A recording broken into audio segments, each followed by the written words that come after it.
Tommy, whatever you need. Going forward? Huh? For the general election, for the transition? I want to hit the ground running, so I'm going to need to learn the agencies, the budgets, the problems, all of it. Wherever you want to go, whatever you want to look at, see to it. It's a hell of a goddamn job. Halfway glad to get out. But I'm gonna miss it.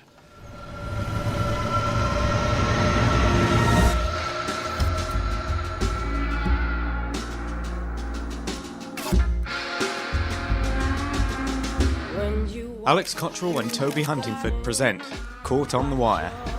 This podcast is an episode-by-episode analysis of HBO's widely acclaimed TV series about the city of Baltimore, its people, and its many problems. Find more information about the show and all the episodes online at caughtonthewire.wordpress.com.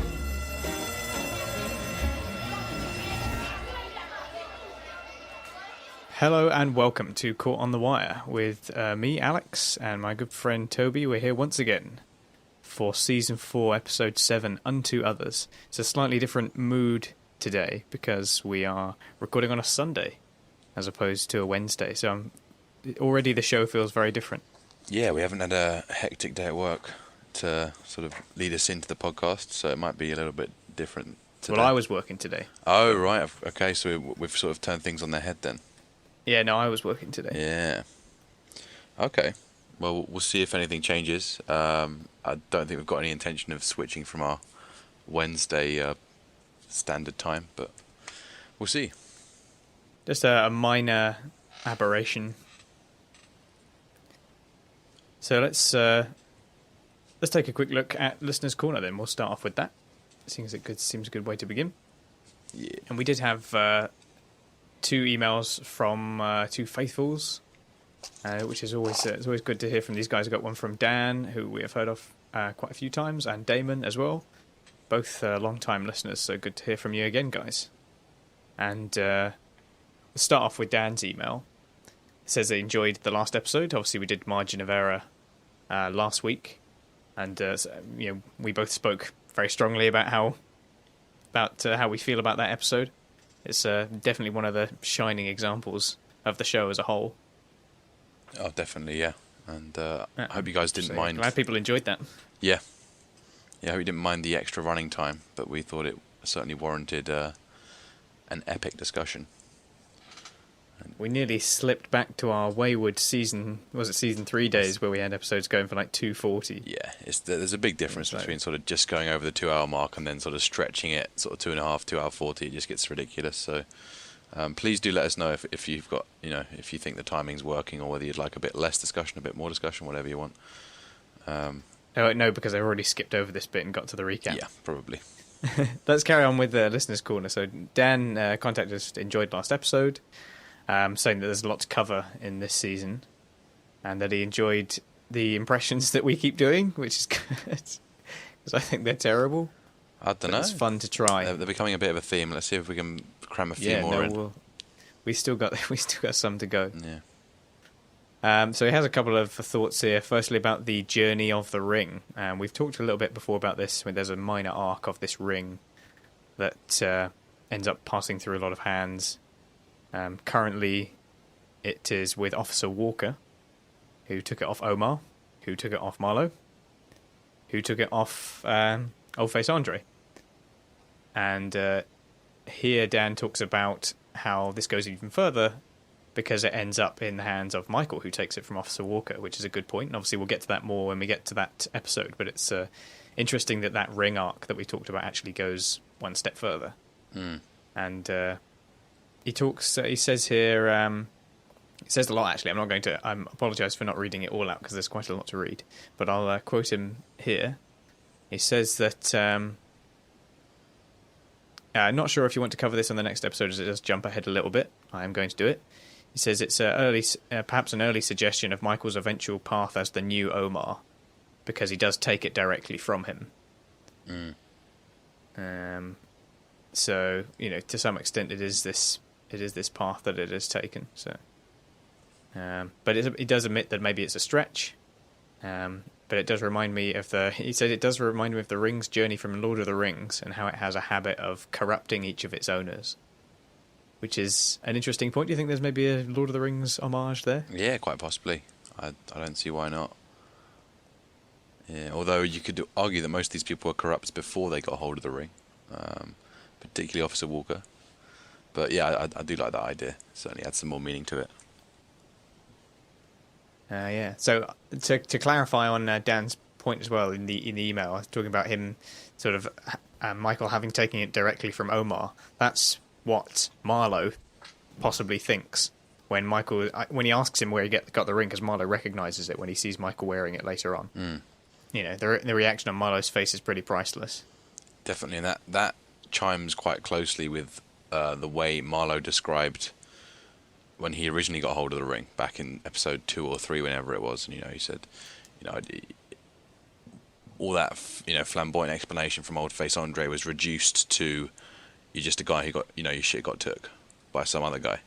And obviously Mike seems to share that sentiment once it comes full circle back to Marlowe, and clearly that's a big bonding point for them. They clearly think or at least end up thinking along the same way. So. But yeah, no, it's an interesting point to make about the journey of the ring and this homage to Lord of the Rings, and how Marlowe's perception on Michael's, obtaining of the ring is seen as a telling tale in his past to becoming the new Omar. So yeah, a lot to be said about the ring there, I think. Yeah. Another Omar-related observation that Dan makes. He says, you spoke about how Omar going to prison reminded you of a superhero/vigilante being locked up with the criminals he has imprisoned. Interestingly, and without spoiling too much for anyone who hasn't read or seen it, there's an extremely similar scenario in the Alan Moore superhero comic and the subsequent film, Watchmen. I'm not sure if the comic influenced this plot strand in The Wire, but the way it is executed in the Watchmen film instantly reminds me of Omar in the prison. And the two characters also share some similarities, as they're both anti-heroes of sorts, with their own moral code by which they justify their sometimes questionable actions. And goes on to just talk about that scene, and provides a link to an example in the Watchmen film. And I've not seen the film Watchmen. I've not read the comic, so that's an interesting point. But it doesn't really mean a whole lot to me because I've not seen it. Yeah, same as me. It's a good comparison. I've heard so much good stuff about the Watchmen, and I remember when it came out, the movie. It must have been around 2007 or 8, and it was huge amongst all my mates. I just didn't end up seeing it, but I'm sure I will at some point. But yeah, I think season 4 still predates the Watchmen film, but maybe not the comic. So, yeah, always good to see some people drawing comparisons. Yeah, I'll have to watch it now. It's a reminder to actually watch Watchmen. Yep, watch Watchmen, if that's possible. But thanks again for your email, Dan. Some great stuff there.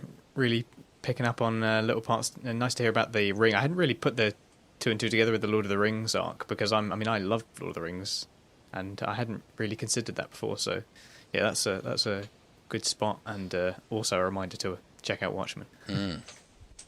Thanks for that. Let's move on to our second email from Damon that we mentioned. Interestingly, Damon opens his email with no point to this email, really. But then makes a point, right?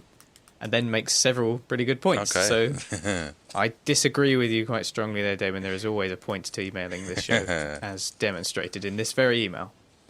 He just mentions a couple of moments that he finds funny or laughs at years after first seeing them. Mentions when Bubbles sees Prez in the school office and says that he'll keep it close, and winks at him. It's obviously a pretty funny moment there. We'll talk about that more later, actually, because yeah, we'll have more to say about that later. Talks about Dukey's reactions, the look of I don't know from Dukey when Prez is looking for dice with him, and asks if they're using the 3rd edition. He talks about how funny it is when Dukey pops his head up and the look that he gives. I think there's quite a few good examples of Dukey giving quite funny looks. I'm personally more of a fan of the computer welcome. Yeah, the computer one is just, it's the greatest thing. It's hilarious. It's so heartwarming, but equally just... Yeah, just sort of side-splittingly funny. I can't quite explain it, but yeah, we'll get to that. But yeah, he's right. It's a very funny episode overall. Yeah, some very funny moments in it. And he mentions Bubbles, Baltimore's finest right here. Oh yeah, with Officer Walker going around and stealing his stuff as well. Yeah. Yeah. That. And Prez is next time try to remember not to copy Quanice's name too. Yeah, I'm sure there'll be a few more that we can point out as well, actually. But yeah, certainly worthwhile mentioning that this is one of the funnier episodes of the bunch. He also says, also, did you ever put together why this is called Unto Others? Yes, and we will come to that. Yes, at the end. absolutely. One of the better titles, I think, of the episodes. So we're looking forward. And then to... sent from my iPhone, but I don't think Damon put that. No, I'm sure Apple sort of It's been stamped, made sure that the stamp was there, marked. yeah, as they do with mine. Territory marked. But yes, thank you very much for your email, Damon. There's never no point in emailing this show. Just even when you've just been reminded of funny little moments like that, and also it just reminds me that we have a big recap to do as well. So it's painful this week in terms of how much big. stuff we have to get through. Painful. That's making me uncomfortable. Yeah. Well, I won't tell you how many sheets of paper it's written on, but we'll get there. So it's. You're not really hyping me up for this, making it painful. I hope you've got a free evening and half the morning. Fortunately, I do. Excellent. Well, we will be delving in then. We'll start with Omar. We'll move on to homicide. We'll go through to the politics, which is probably our largest chunk this episode. We'll go through to the Stamfield organisation for a bit. We'll go and see the major cases unit. We'll go and see Cutty. We'll go and see the school, which is actually a very large part as well. And then we'll go and see Bubbles to finish off. Okay, so those are our strands this week, and let's kick things off as the episode does with Omar in his little cell.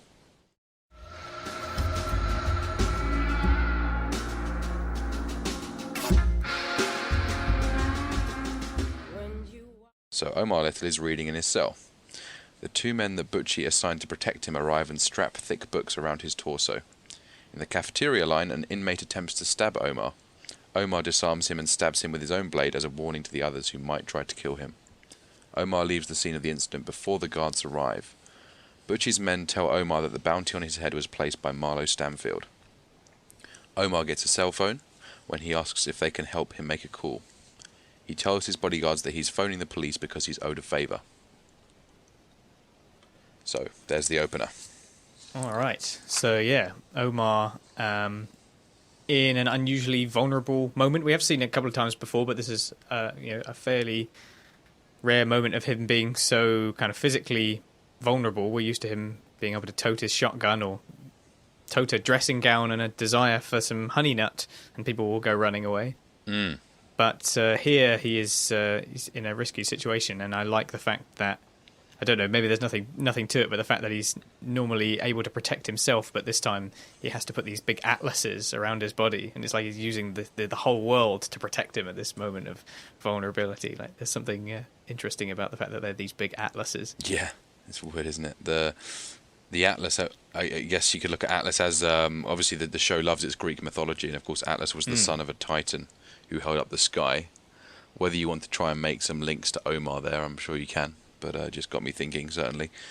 And yeah, it's certainly cool how that becomes his new defence, and it's no longer just a duster coat and a shotgun, as you say. It doesn't appear as if he's particularly, worried about this new vulnerability he's got, because he is reading Ghetto Heat and laughing quite sincerely at what we can assume is a fairly harrowing book. So I'm sure he's still, very chilled out. Omar is Omar, and that facade won't ever...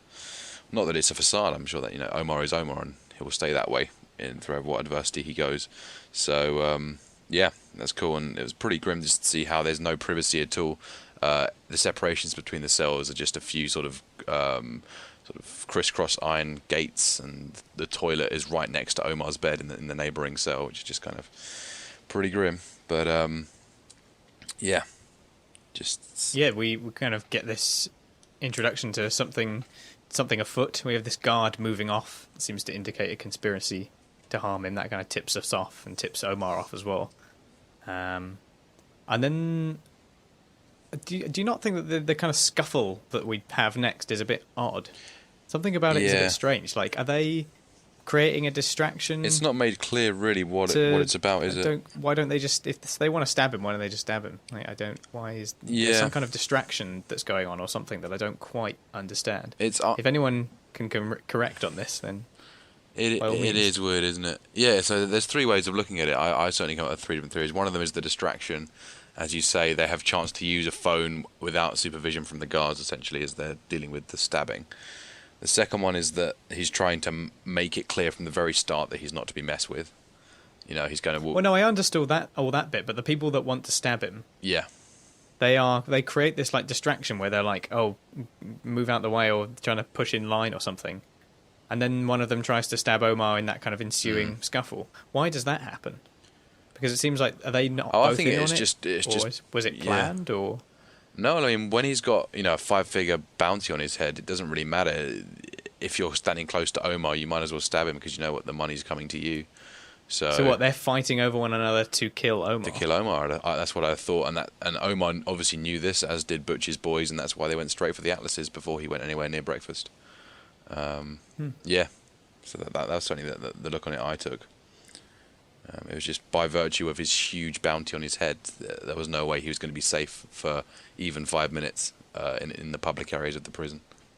So it really was sort of laying on the Omar mythology there. People are literally crawling over each other to try and kill this guy. Yeah, Marlowe has put the word out. And I don't think he says that he hasn't heard of Marlowe, doesn't he? I can't say I've heard of the boy. I'm not sure if he's being sarcastic, but thinking about it, he's not. Obviously, he robbed his poker game, not knowing who Marlowe was at that point. So possibly he does not know about him at all. He doesn't keep his ear to the ground like Bubs does. So I guess it's possible. But yeah, it's just weird to think that sometimes one set of people just haven't caught up with the other, and obviously we have the all-watching eye, so we kind of keep up with everything. But it's worth thinking about that. In the same way that the detail didn't pick up on Avon Barksdale until about 5 episodes after he was released from prison. So it's things like that you forget. Yeah, it doesn't seem unreasonable that he wouldn't have heard of him. Yeah. And obviously he still has one moment for a Honey Nut Cheerios wisecrack. Again, in the face of this adversity, he's still not too perturbed by things. Yeah. Keeping very calm despite being surrounded by people that want to murder him. Yeah. And obviously there's a very, very brutal Omar stabbing when he turns it around on the guy. And yeah, this is really brutal. Like, it's proper, you know, I guess it's, in a way, it's the ultimate defense, you know, literally shove it up your ass. So it's yeah, it's brutal. It's almost like a moment where Omar comes across as someone you actually aren't all that enamoured by, aren't all that sort of impressed by. He becomes this thug in this moment. He becomes one of the very people that we're supposed to want him to be protected against, and now he's one of them by doing this in a way. I think it's like an unlikable moment for Omar in a way. Definitely, yeah. And the show does need those moments because the show makes a big thing about the whole Bunk versus Omar thing, and Bunk's big issue, as he's raised before, is that, you know, despite the fact that he has this honourable code, at the end of the day he is this sort of drain on the society around him. And the show obviously doesn't want to go too one-sided. It wants us to show us both sides of the coin, and this is certainly one of those moments there.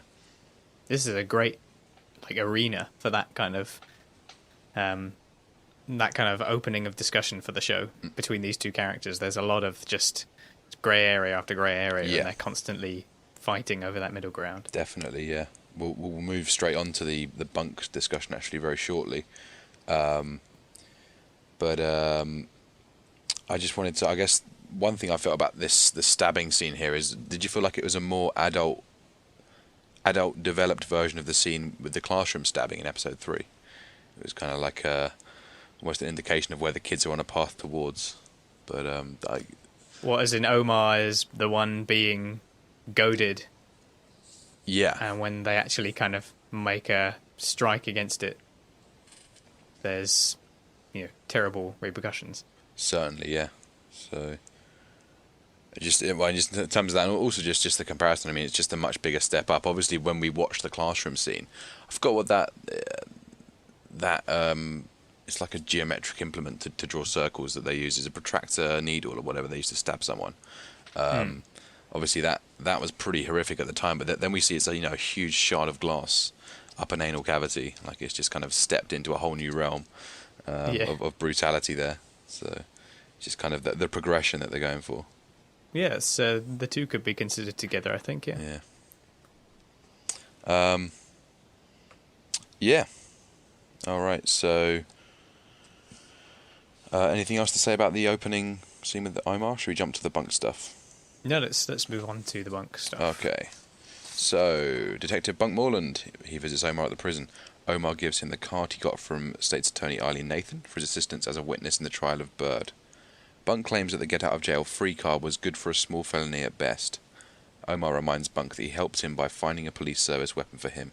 Yet Bunk remains sceptical of Omar's claims to innocence. Omar tells him that the witness, Old-Face Andre, is lying and that he has ties to drug dealers running a drug package out of his corner store. Bunk tells Omar that even if he is not guilty of this murder, he is guilty of many others, reminding him of the shotgun shells found at the Stash House shooting and Stringer Bell's murder scene. Omar finally convinces Bunk by telling him that if he lets him go down for a crime he did not commit, a guilty man will walk free. He reminds Bunk of his mantra, that a man must have a code. Right, so yeah, Omar here is trying to appeal to Bunk's own code.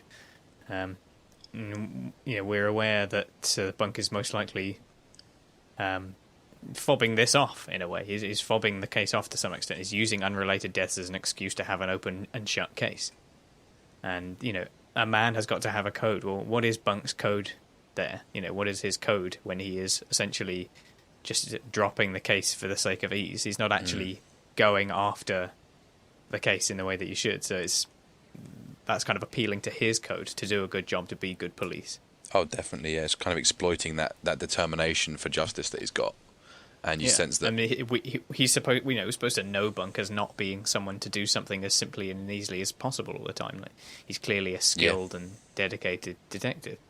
Definitely, Working Sundays, And that's despite the fact that Bunk's rationale for locking Omar up is not, it's still very powerful. It still makes a very good point, but Omar just does seem to trump him, and he just brings it all back to the idea of this morality and, okay, I've killed people, but I haven't killed this guy, and someone else has, and it really does get you thinking. It's like an exchange of ever-increasing sort of wisdom bites between the two of them. So it's a very good, follow-on from their bench chat in season 3. Yeah, I mean that is what that is. I mean, this is Omar offering his rebuttal. This is his rebuttal to what happens with the bench. Yeah, definitely. Bunk delivering that moral lesson in Homecoming in season 3. And Omar remembers and knows Bunk well enough because of their school days to really get inside his head here. Yeah, and I feel like in a way, a man's got to have a code could have been sort of, it could have been the epigraph, like more on the nose, perhaps. Yeah, well, the thing is that they've already used that epigraph in season 1. Well, exactly. So they could use it again just to make it remind. Yeah. Absolutely, that'd be just sort of could be interesting. Double use of the epigraph. Too easily misconstrued as just a mistake, though, I guess. Yeah, because obviously they could. It's obviously Omar this time saying it, whereas Bunk said it in season 1. So we could. But yeah, that's why it might be kind of nice as a duo, yeah. because you have with the one instance of it being one person and the other. Yeah, it'd be interesting. And obviously Bunk tries to dismiss it as unimportant because he knows he's lost the argument. He's like, oh yeah, that golden rule. So it's just kind of he's not going to go and sort of take a massive spit like Omar does when he's defeated in an argument, but he's a little bit wounded, and he's clearly going to go and find that justice. As we see later on, he starts pissing off the department quite heavily. There's he makes an little bit of a McNulty giving a fuck when it ain't your turn sort of moment. And Omar's lucky that he's in with Bunk, because most other homicide detectives would not give you the time of day. They'd follow Bunk's rationale and they'd lock you up for other murders if they could. So, well, as we see with Crutchfield and Holly. Yep, demonstrated perfectly. Their position on it is very clear. Yeah, and of course he hands over that card, the get out of jail free card, which is obviously a direct link down back to the pilot episode. And that links back to Omar's cooperation at Bird's trial, which came out of William Gant's death. I really like how, that we're still very directly doing things that relate to the start of the show, and the plotting has been very, very tight. So, yeah, to say the least. absolutely, yeah. Okay. So is that it for Omar then? That's it for Omar. He only has some stuff at the start of the episode, really. We'll go and see the homicide department next. There are 4 little sections here. So let's kick things off with Norris and Kima, and they bring in a jailhouse informant who has offered them information on the Braddock murder case. Sergeant Landsman observes the informant's arrival, and when he remarks on their progress, Greggs angrily reminds him that their investigation has been slowed down by political interference. Lester Freeman makes miniature furniture at his desk, and Landsman is impressed with the money he makes from his hobby. Later, Freeman discusses the case with Greggs and convinces her to interview their main suspect, Wardell, the man that Braddock was set to witness against. So with the election now over, the progression on the case can resume to what it should be, where they are bringing in this informant and making a bit of headway. And we also see Freeman's dollhouse miniatures in this scene for the first time in a little while. It's been quite a while since we've seen him have the time or the space to actually sit down and do those things. I guess now that he's in homicide and he's not dedicating himself to the major case unit quite so much, it might be a bit odd to see him in that detail office with his miniatures. He was all about the work when he was in there, but now that he's back in homicide, there's a bit more of a house cat element to his work. But I think it's also an indication of how few murders there are at this point in the show. And yeah, he's efficient enough that he solved all his previous cases, and at the moment he's just waiting for the call. So makes sense for him. And of course, is it $300? Is it something like $300 or $400 you'd make on that piece, that one little piece that he was carving? Which obviously pissed Landsman off a fair bit. He needs a hobby. Yeah. Other than reading porn magazines and eating fast food with terrible manners, and you couldn't really get two polar opposites in terms of spare time sort of activities, could you really? Yeah. Freeman's just very lucky because he clearly loves that stuff, all the old furniture, and is incredibly good at it, and it's incredibly lucrative. Like, it seems to have just ticks all the boxes. But then again, I mean, as Perlman said, he's just one of those people that seems to have everything and kind of pisses you off for it. So. And the fact that the work that he does and the style in which he undertakes it has engendered a very strong patience in the man. Yeah. And that kind of work requires patience and sort of sensitivity, dealing with something very small and, don't know. Yeah, always try to wonder if there's anything more to be said about the doll's house furniture. It is a nice. I mean, it goes quite well with all the pieces matter, doesn't it? It's the idea that you have to be very meticulous to really make anything that's going to sell or look at least like the furniture should. So it matches up quite well with who Freeman is. The fact that is it a fatherly thing? Is there any of that in there? Well, he did make Chardine a baby, didn't he? I'm sure there's an element of that going on.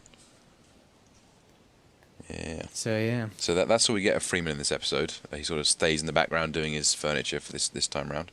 Obviously, Norris and Greggs take centre stage in the homicide chapter this week, and it certainly is, as you say, that the idea of this new chapter following our mid-season climax. And obviously, as you say, there's an element of honesty and business as usual now that they've returned to the office without the political pressures.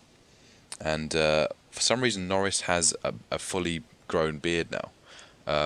Which is a feature he maintains until the end of the show, but I don't know how he grew it within the space of a day, because Omar was, just had his first night in prison, and he was arrested whilst Norris did not have the beard. So unless he's overflowing with testosterone and managed to sprout those whiskers in the space of one night, I'm not too sure how the chronology works. But yeah, I fucking love this beard. Yeah, I mean, it's not your average plot hole, I guess, but it's just something that I was thinking about.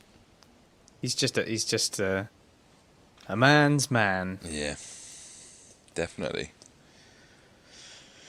Right. What's next? Anything else? Let's go to the next one. Very short section. So back at headquarters, Bunk tries to convince detectives Crutchfield and Holly to reopen Omar's case based on his claims of innocence. Crutchfield refuses to entertain the possibility that Omar is innocent and is angry that Bunk is interfering.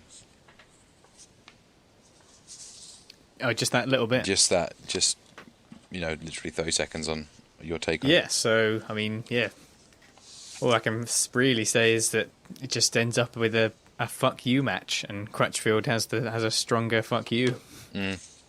It's just this kind of strange interchange. I don't know, you feel like you wouldn't see it on a lot of many TV shows at all, never mind cop shows, just literally just 3 lines in a row being fuck you. Yeah. Later on, he'll have the chance to get back at him by refusing Carver's call and potentially being one of the very responsible people involved in Randy's downfall. There's a big web of responsibility there. It seems that Bunk has succumbed to the Omar spell, and you can see how it would sound ridiculous for someone who doesn't buy into or know of Omar and his mythology, as it were. He's just another street thug to them. Yeah, just lock him up. I mean, that's it. That's all they think of it. And I guess it's our first real piece of drama with Crutchfield, really. He's been introduced fairly recently, I think, as Ray Cole's replacement. So he'll have a few things to say. Let's move on to the next bit. So we're with Levy now. Levy's sole appearance in this season. So Maurice Levy is Anthony Wardell's attorney. He allows his client to undergo the polygraph, knowing that it is a sign of desperation from the investigators. When the polygraph technician tells Greggs outside the room that he can make it go either way, she is disgusted. On returning to the room, Levy explains his rationale behind subjecting his client to the polygraph. Wardell is innocent. Wardell tells Greggs that he would not have killed Braddock because he's a relation. After the polygraph test, Bunk approaches Eileen Nathan with Omar's card. She's uninterested, saying that she offered help on a light felony at most. Bunk asks her to move him to a safer facility and convinces her she owes Omar a debt. She agrees and tells Bunk she now considers the debt paid. Right, so Levy still getting around, just lawyering up for all of the gangsters in town, it seems. Yeah. Is it ever mentioned sort of what Wardell's affiliations are? Yeah, it's quite a complex case, the whole this Braddock witness thing, isn't it? I should have paid really more attention to what was going on with him. But clearly Levy had a very good legal reason for subjecting him to the polygraph. It doesn't feel like a very Levy thing to do on face value, but clearly he explained himself later on. Well, I think the whole deal is that the polygraph, like they talk about it being inadmissible, and the fact that Greggs has to come to terms with the reality of the homicide beat. It's I guess she's just getting used to the way it runs, the way it works, and they have these polygraphs, and they're not actually kind of valuable. They're not actually considered useful or valuable evidence in a trial, I suppose. Like I say, I don't know the legal specifics of it, but that was kind of what I got out of it. It was basically inadmissible. It wasn't actually valuable as a piece of evidence, and therefore the guy comes out and says that he can make it go any way that he wants because it actually doesn't matter, and he wants to save face because he knows that Wardell is telling the truth based on the results. Yes, all right, got it. So he comes out to the detectives saying, well, I can make it go any way you want because actually, he knows that he doesn't want to tell them that he's telling the truth. So it wasn't saving face for himself, I guess, just to be like, yep, yeah. How do you want this to go? So it wasn't really a suitable method for this guy, because I guess what they'd normally do is, if someone isn't innocent, they'd use it to force a confession, even though the actual science behind it is kind of fake. But obviously, because Wardell was adamantly innocent, and Levy knew it too, it wouldn't work on him. So I guess, yeah, as you say, it seems to be a bit of the joke certainly on Norris and Greggs. It's just another initiation day for Kima. Just as one unsavoury manipulation tactic comes to an end, i.e. the election cover-up, she discovers a new one. And I'm sure she is longing here for the simpler policing of her narcotics days. And she almost just decides that she's had enough, doesn't she? And she wanders out later on to do some very hands-on police detective work, which we'll get to. Yeah, needs to get out on the street. Yeah, what she knows. And seems like it might have been slightly not questionable, but not as effective advice from Freeman at first, considering he's the one that suggests to Greggs that Wardell could do the polygraph. But he's also right in the sense that it gets him talking, And when he talks, she actually learns something about how it's not going to have been this guy, and Yeah, he actually makes some progress rather than sitting around wondering what to do. So Yeah, I it's guess true. that was what Freeman was trying to do. it's got to, you just give them a new perspective on it, isn't it? Which is certainly what it does, and it makes it apparent that it's not as fishy as it seems. I guess that there's not as much of a conspiracy as she says. It's almost a freak accident to do with a Rico. You just have to kind of make something happen in order to, induce further action. Yeah, so that's good. I did like this scene because they intercut this scene with Colvin's school group, where the kids were trying to, claim the teachers were trying to get inside their heads by writing everything down. And for posing interesting questions that would make them think in different ways, etc. And obviously, there's the whole. Are you female? Exactly, yeah. So there's some pseudo psychology going on both sides. Obviously, with good point. with the homicide, it's used very much for exploitative reasons. They're trying to force a confession, whereas with the school kids, it's being used for good reasons. They're trying to reach these kids through the work they're doing. And the kids are very gullible to the pseudo psychology. They completely buy into it and think that they are being, their heads are being, broken into, as it were. And yeah, it's certainly cool that they intercut those scenes quite heavily just to make that point, really. That's a nice little connection in the episode there. Yeah. And I like the fact that Wardell himself is so schooled up on the whole issue that he knows that, the reason Carcetti got to sit in the mayor's seat is behind the allegations they've made against him. So he makes that. I'm sure Levy has got him up to speed as well on anything else. Certainly. And there was one little bit with Eileen Nathan as well and Bunk at the courthouse. That's right, yeah. So obviously Eileen Nathan's very much forgotten about the help that Omar gave her with Bird and seems pretty keen to move on. She seems stressed and uninterested. I guess it makes sense. She's just been moved up from the homicide attorney role to Bond's second deputy, as we hear in Perlman's chat with the new state's attorney. So that's right, yeah. Certainly a lot more responsibility to which I'm sure she's now just adjusting. So yeah, but eventually, obviously Bunk makes a pretty good point, and she does agree to move him to a detention centre. And that interesting point as well of moving the whole kind of shot and the sound away from the staircase when she says, "And tell Mr. Little my debt's paid," or whatever her exact wording is. It's kind of interesting that from that moment it pulls away from this sort of big ornate staircase and her moving down it as she just says that line. I thought it was kind of an interesting choice to go from having spent the whole scene on this staircase. Yeah, and obviously she sort of cutting shouts away it at that point, and she kind of shouts it really quite unnecessarily loud. and obviously it echoes throughout the marble halls. So it's it feels very final and very kind of, that is the end of this. Yeah, I kind of like that. That's an interesting ties. choice of shot to have that there. No, definitely. Yeah, you're right. It's a real sort of tie cutter. All right, final homicide. So Greggs reviews the Braddock case and picks out a detail. No one in the canvas noticed the gunshot. This prompts her to revisit the scene of the shooting, leaving a bemused Norris in the office. At the scene, she identifies a ricochet that she traces back down the alley to other signs of gunfire, eventually finding broken bottles outside of a backyard. She finds a bullet lodged in a discarded chest of drawers and finally some potatoes that have been shot through in the backyard. Greggs draws her weapon and enters the house. Greg later tells Norris she has solved the case and shows him the murder weapon pulled out of the house. Greggs tells Norris she has developed the soft eyes needed to appreciate a crime scene.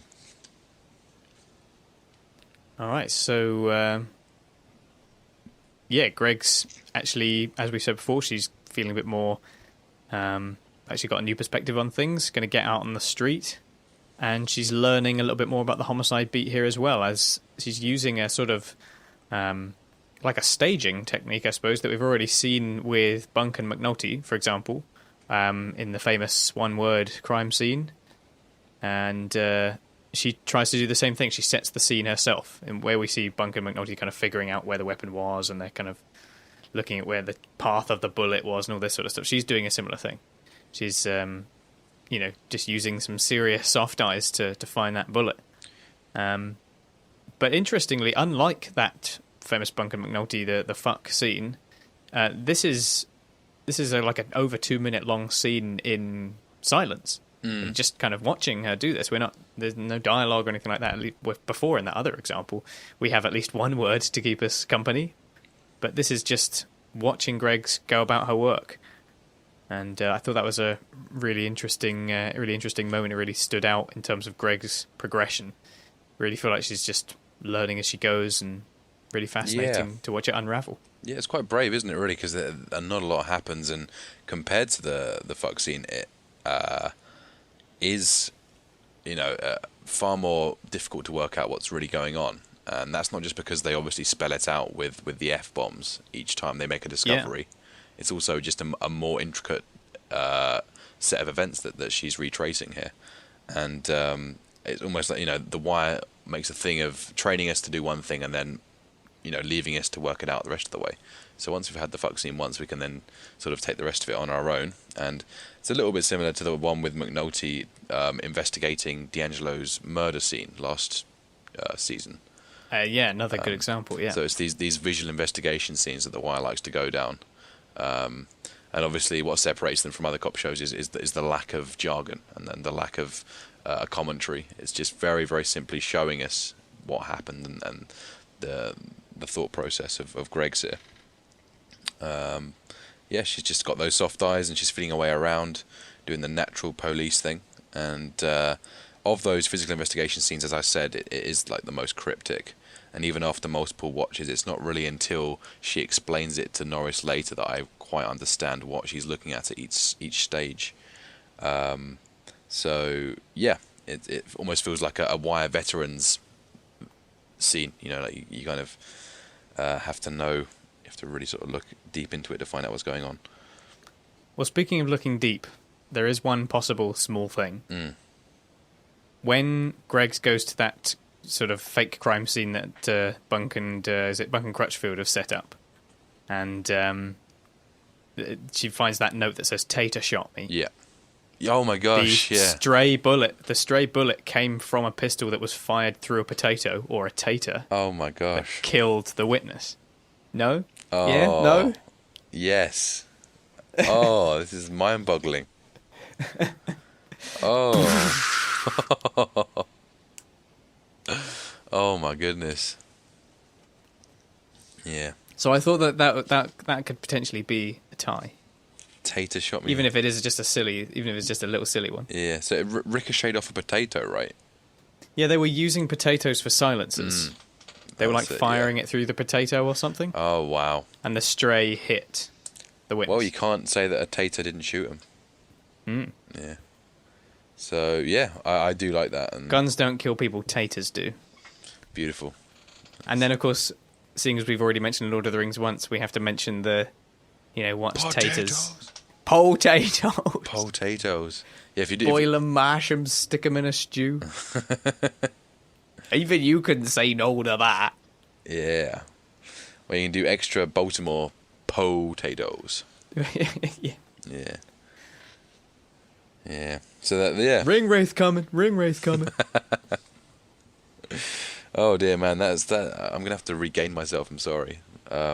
Compose yourself, and then let's move on to the next. On to the next bit. So, yeah, good. And I like the fact that when she goes back to Norris after she's solved the case, without the help of a superior, in inverted commas, obviously there's a little bit of disbelief from everyone around her, and she really proves her chops, and shows how everyone else seems to get tied down in leads, I guess, and that there's really no competition for a good bit of policing intuition, I guess, being a natural police. A very ominous entry to the house at the back, too. Made me feel worried that we were going to see her back in the hospital. That's what made me feel the first time I watched that scene. Yeah. It just reminded me of the sort of unfamiliar danger, the danger of that scenario that she was in season 1 with Orlando. It's kind of a similar thing, sort of entering this house and we see her disappear inside and into the darkness, and that's kind of the last we see of her. Yeah. It's quite ominous. We have to assume she, obviously dealt with herself very well. We well. don't find out what happens. So. No. That's the funny thing, isn't it? There's 2 minutes of what you could deem very dull, visual storytelling, and then they completely cut out the actual, altercation inside. So it's very, very wire. That's the kind of show that The Wire Yeah. is. Yeah, that's exactly the sort of show that it is. Okay, politics. Anyone?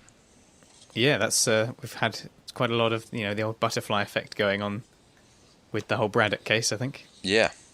We've seen how Let's move on to the it politics. exposes everyone, and obviously Ed Norris is the one who makes it very clear that the mayor got to be mayor behind this bullshit that you've just solved with a potato.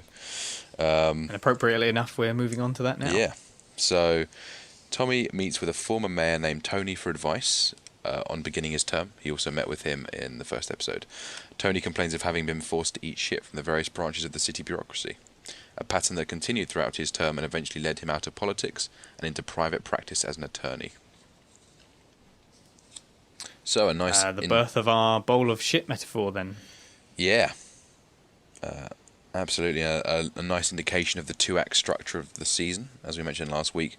The check-in with the mayor is a nice way of showing how I've reached the end of one cycle. Because obviously he was the first politics scene of the whole season back in episode 1. And now he's giving a slightly more close to home and painful lesson to Tommy at this point. And saying some far more alarming things now, as he's the star of the show. So all you have to do now is run the city. Yeah. Yeah, this as he's talking about this bowl of shit story, which is again similar to the Greg scene we just mentioned. It's very long. It does go on for quite a long time. It isn't necessary that it goes that far. I think it's told very well in a way that but doesn't it is get told bored. well, yeah. Yeah. So just giving Carcetti this lesson on the harsh reality of gaining all of that responsibility and accountability. And but Carcetti doesn't seem all that concerned. I mean, he seems that he's still riding high on his victory, I suppose. He still seems quite carefree, and so that will come with time as he discovers his first bowl of shit. Yeah. I mean, as you're saying, I guess it's the idea of the generation gap. Like one's high ambitions don't match with the eventual outcomes, and I guess no matter how much the older generation try to warn the following generation, it never seems to really send the message that they want it to. It has to be learnt the hard way. And there's no replacement for the experience of it. There's this arrogance that tries to defy what you're hearing. It'll be different for me because I'm a special person. And as you say, the experience is really what changes people. There's advice can only go so far. Yeah. Expectations versus reality. Yeah. And I quite like the bowl of shit metaphor. It's a very deadpan metaphor, and it makes for a very funny scene because Tony the mayor just isn't. He's just speaking about it as if it's this day-to-day occurrence. I just get my bowl of shit and I eat it. And it's very clever because it makes it very easy to communicate the difficulties of something that from certain angles doesn't look so bad. Like you're this important person, you're dealing with lots of people's important issues, but when you're actually sat in that chair and you're having it come from all angles and your hands are tied at pretty much every step, it's a very good metaphor for kind of getting that feeling across. Right, let's move on to the next bit then. Yep. Okay.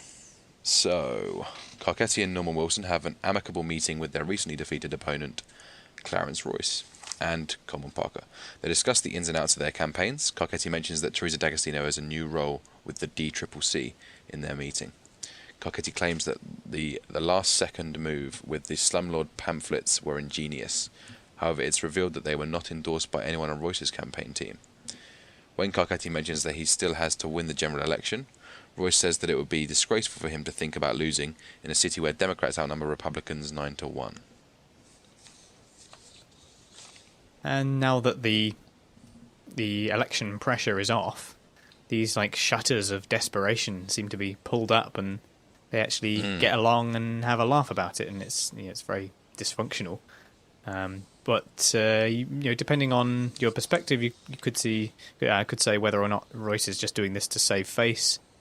Even though he does seem willing to help, he's still, as we find out later on, he's not going to ditch Burrell for Carcetti. He's not going to do something like that. He says any help you need, but it's this is a carry on from his days of the mayor as being the man who can get things for people. It's still an exchanging of pleasantries at the most, I think. is certainly a good actor. I mean, he puts it across very genuinely from what it looks. But as you say, I think as we hear later on, Royce is looking to continue his political career and find himself a nice, comfy position on one of the councils or whatever. So obviously, you need to save face with the mayor to fall out as least as possible, or as to the smallest extent as possible. And he wants to go out gracefully with someone who has taken up his position. He never knows what position Carcetti may be in a few years, so exactly, just might as well not go out as enemies. Just play it safe, definitely, and the politicians will certainly know that. And do you think that Royce pretty much admits to being behind the flyer? There's just the way they explain it. Yeah, it's just kind of like it's another one of those moments like with Clay Davis, and we see how Carcetti slowly becomes normalised to this kind of behaviour, and that's why he laughs it off. Is before, he couldn't believe the audacity of someone like Clay Davis, whereas now he just laughs with them. Yeah, and we kind of see this corruption in Carcetti in a way. We see the way that he just kind of accepts it as being part of the landscape and never speaks out against it. Yeah, so he just becomes part of that. I mean, you can imagine some Clay doing what he did, like that he would even speak to him again. He comes in and is like, "Yeah, I'm lucky I didn't have you for twice as much." Yeah, like, it's just part of the game. It's reprehensible. There's no point in being angry. You got done. Just do me back, basically. So, yeah, come at me, bro. Is basically what it is. Yeah, like, definitely, and it's kind of similar to what Royce and Carcetti are doing. Obviously, Carcetti has not been completely slumped over by Royce. Royce's job was to go against him. So. That makes sense. It's quite a gracious and nice moment when he welcomes him to the big chair, as he puts it, with a classic, modest, politicky Carcetti comeback. I'm not even mayor-elect. It might not be my chair. But, of course, Royce says the right thing and says, of course, this is a heavily democratic city and there's no chance he won't be getting in. Yep. So good scene. A nice farewell scene for another character. We said goodbye to Terry last week, and Royce is...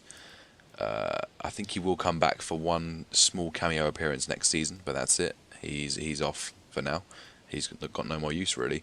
And I think he's been a fantastic character and a very important counterpoint to Carcetti's character. Carcetti has only been so much of what he is because of what Royce was. So they really put those two together in a really good way. Yeah, I agree. Royce has been really good, really enjoyable character, very appropriate as the incumbent mayor of the time, and kind of see the entrenchment of his position taking over throughout his arc as a character. Yeah.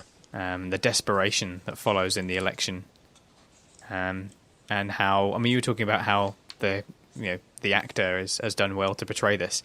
It's a bit meta in a way, because Royce himself is shown as being an actor to some extent. He has to put on all of these fronts and, in order to manipulate people into getting what he wants, or to, like the position with the poker game where he is fully aware of what he's doing and so is everyone else, but it's just everyone putting on this nice face and getting on with it because it's an acceptable part of that arena of the political world.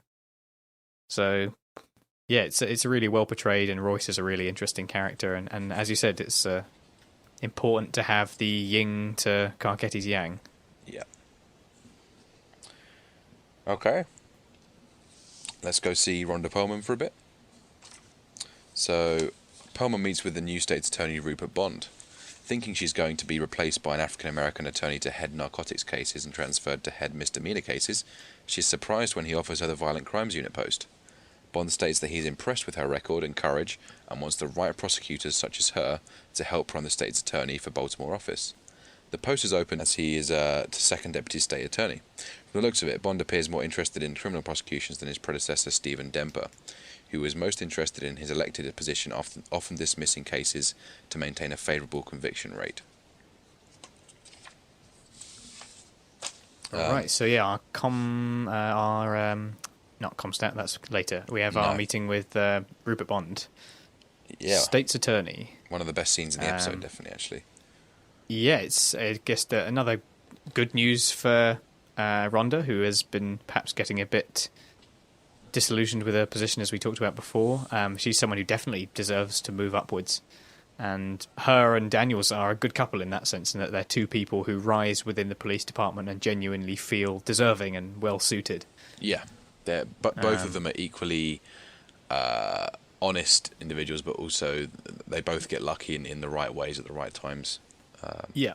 So it's good. It's again very transitional in terms of the idea of the old is going out and the new is coming in, and the system has been so broken that Perlman, assumes that his surprise with the subpoenas is a negative surprise, but in fact, she's bumped into an idealist, Carcetti state's attorney, and he values the honesty in her work, which was just completely unexpected.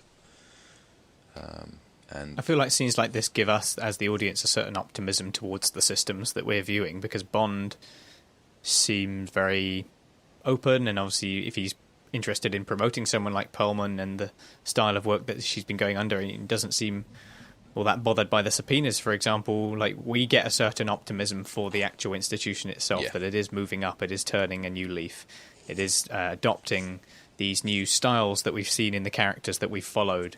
But of course it's The Wire, so it's building us up to knock us down again.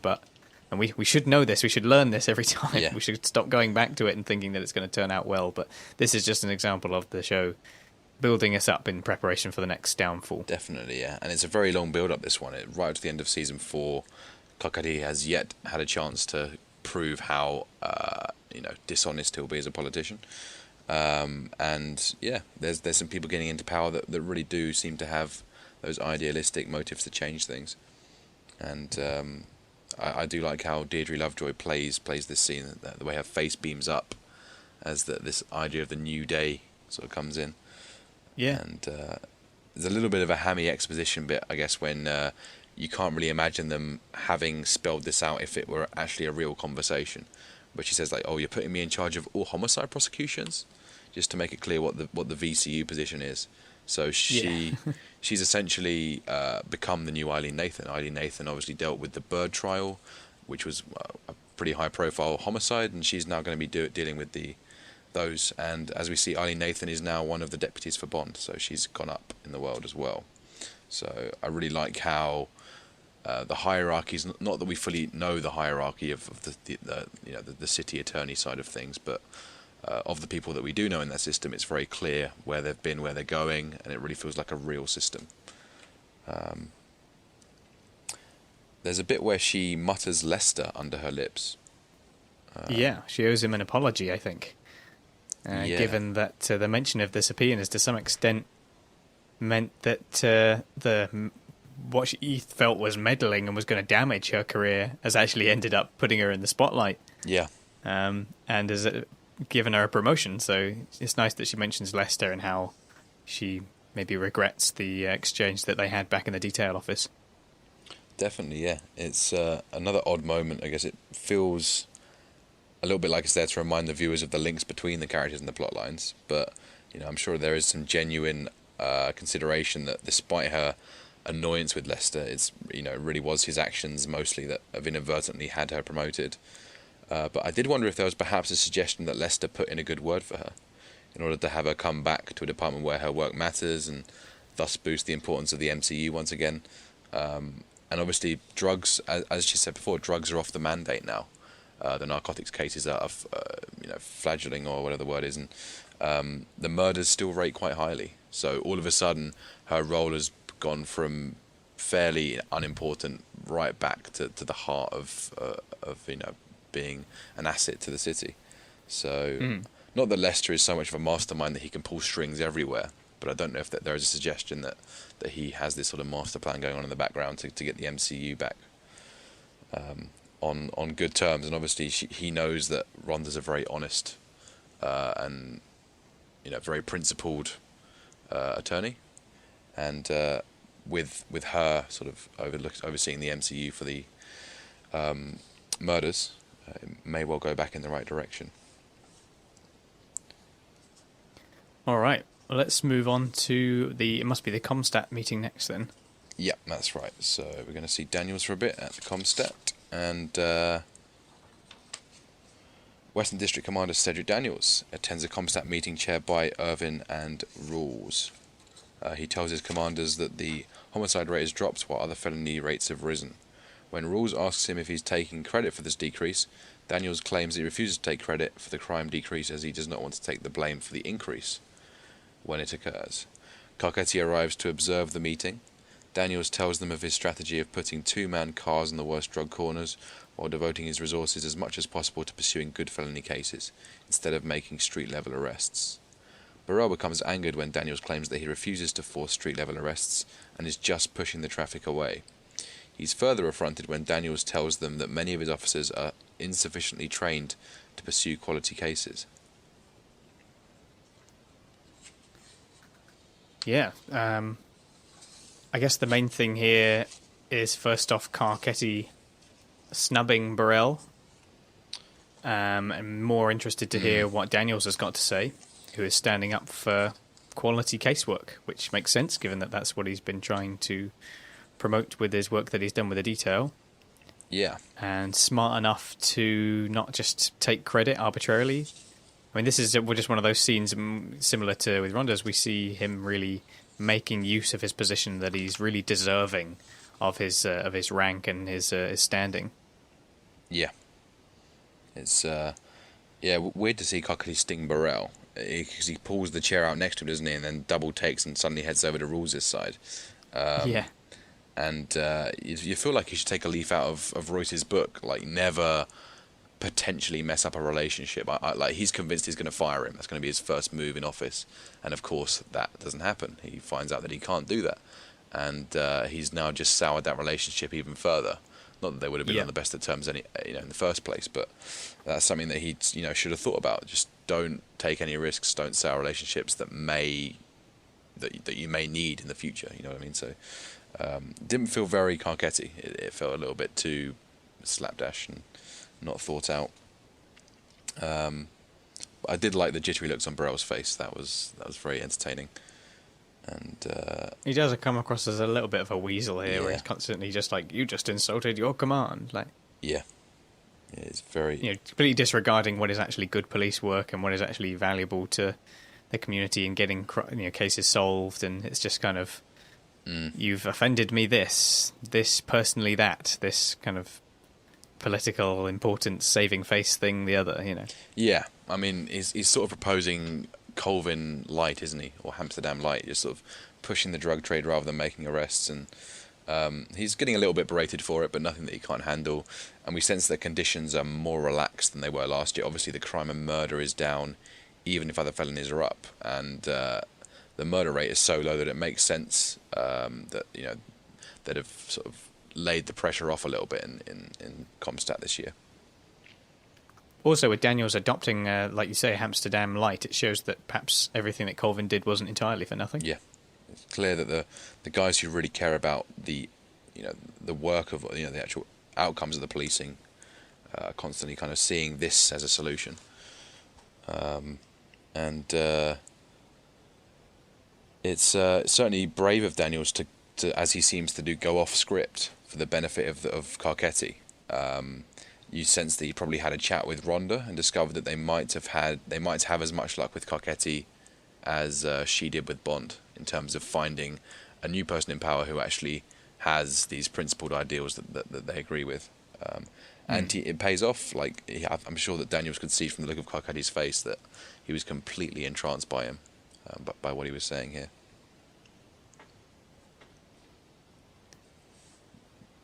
All right. What's next? Yes, that's good.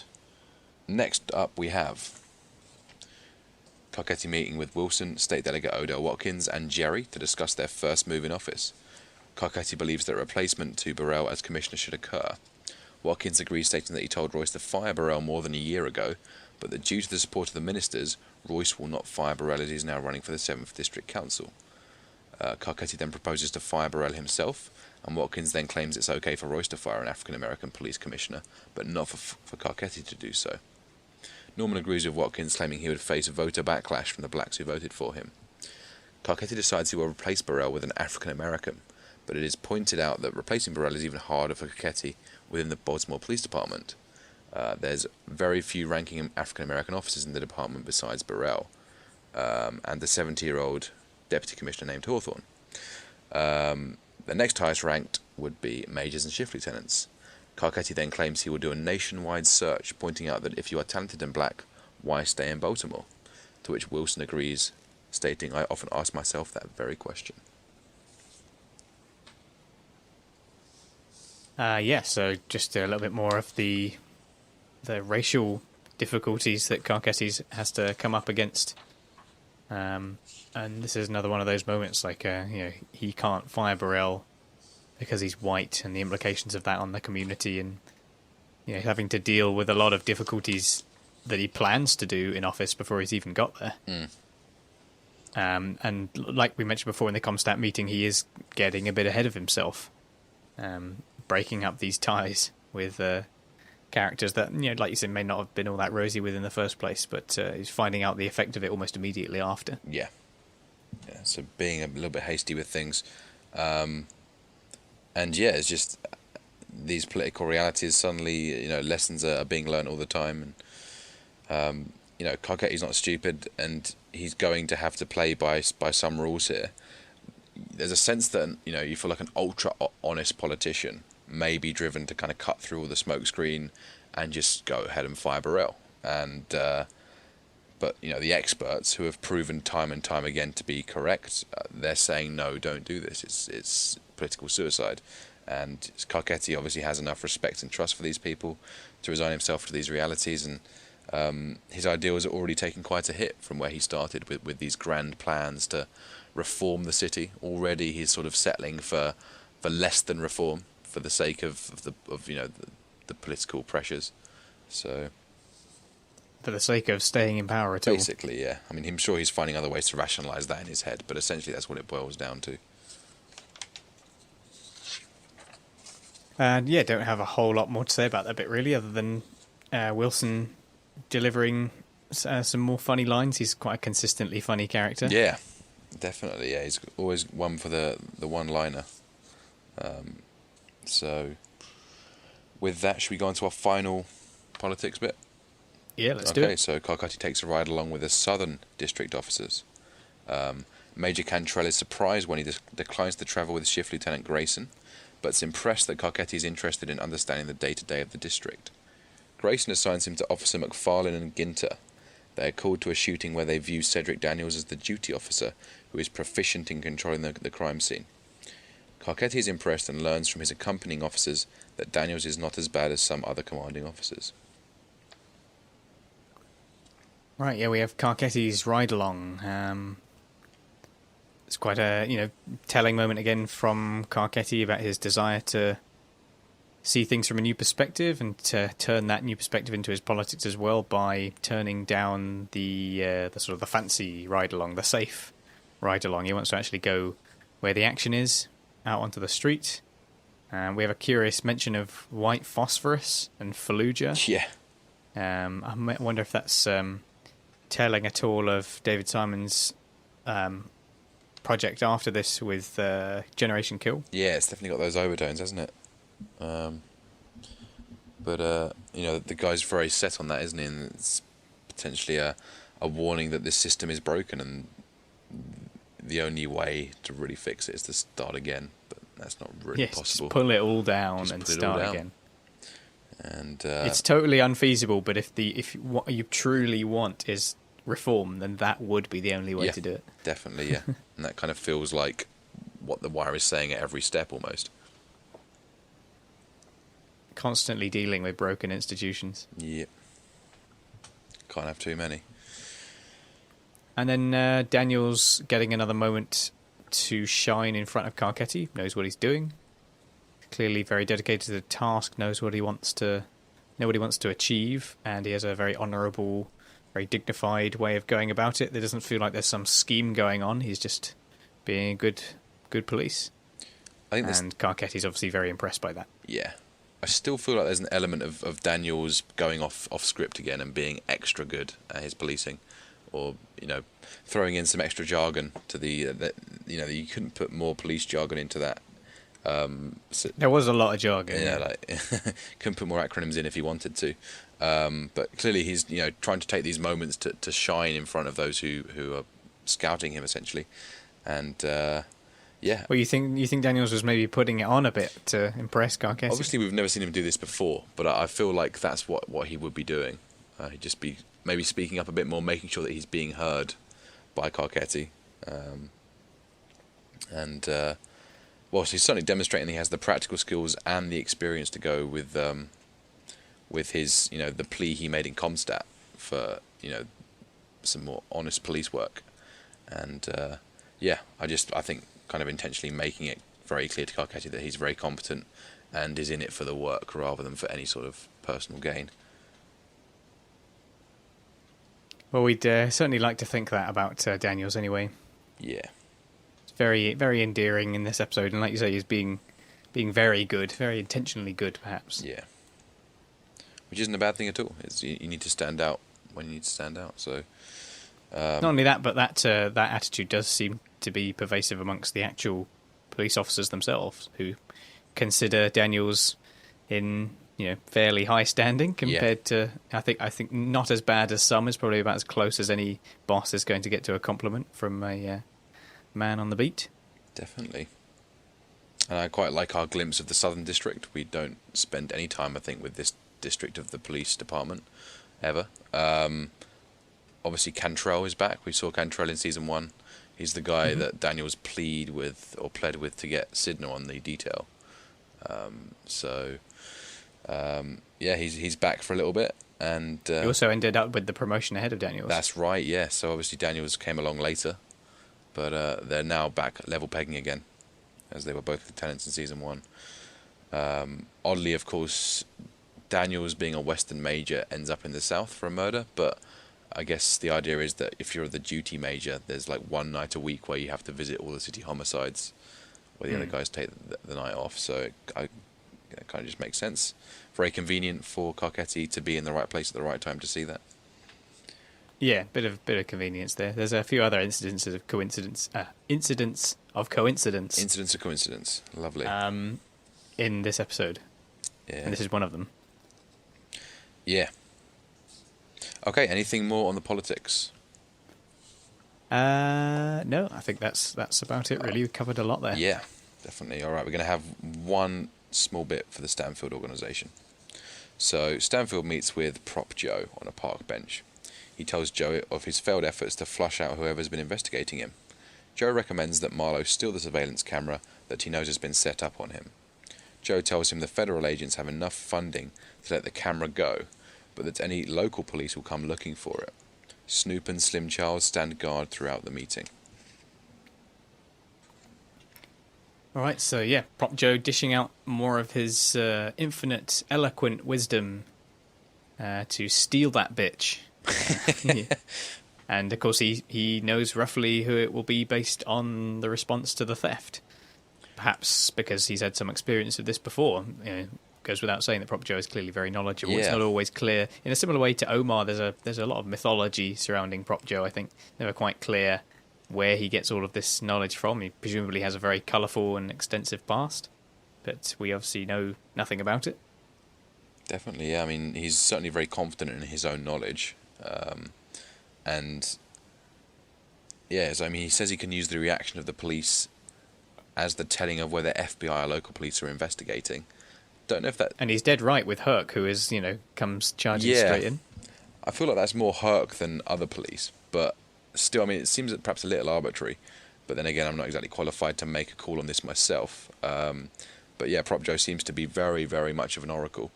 But there are so many other factors beyond the camera and how expensive it may or may not be to consider in the response to this. You feel like someone like Freeman wouldn't necessarily go chasing after him. One of his key things is sitting back and not playing your cards at all, so that you can keep the criminals in the dark for as long as possible. But in this case, Prop Joe is correct, so you can't really put him down for it.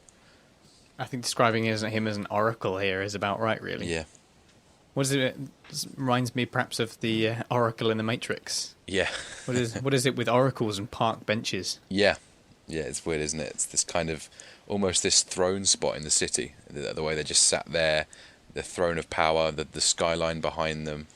And obviously, Prop Joe is... It's a throne that they're willing to share with people. You sit up on the throne and you get some of that power. You get a little bit of Yeah. it.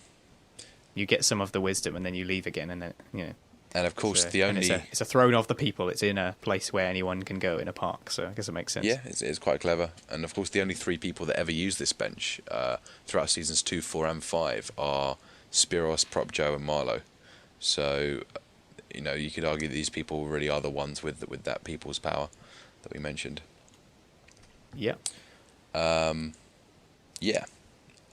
I would love to have had a snippet of Snoop and Slim's conversation in the background. Yeah. Can't begin to imagine how the dynamic between the two would work, but I'm sure it would have been fascinating. What a tease. What the hell are they talking about?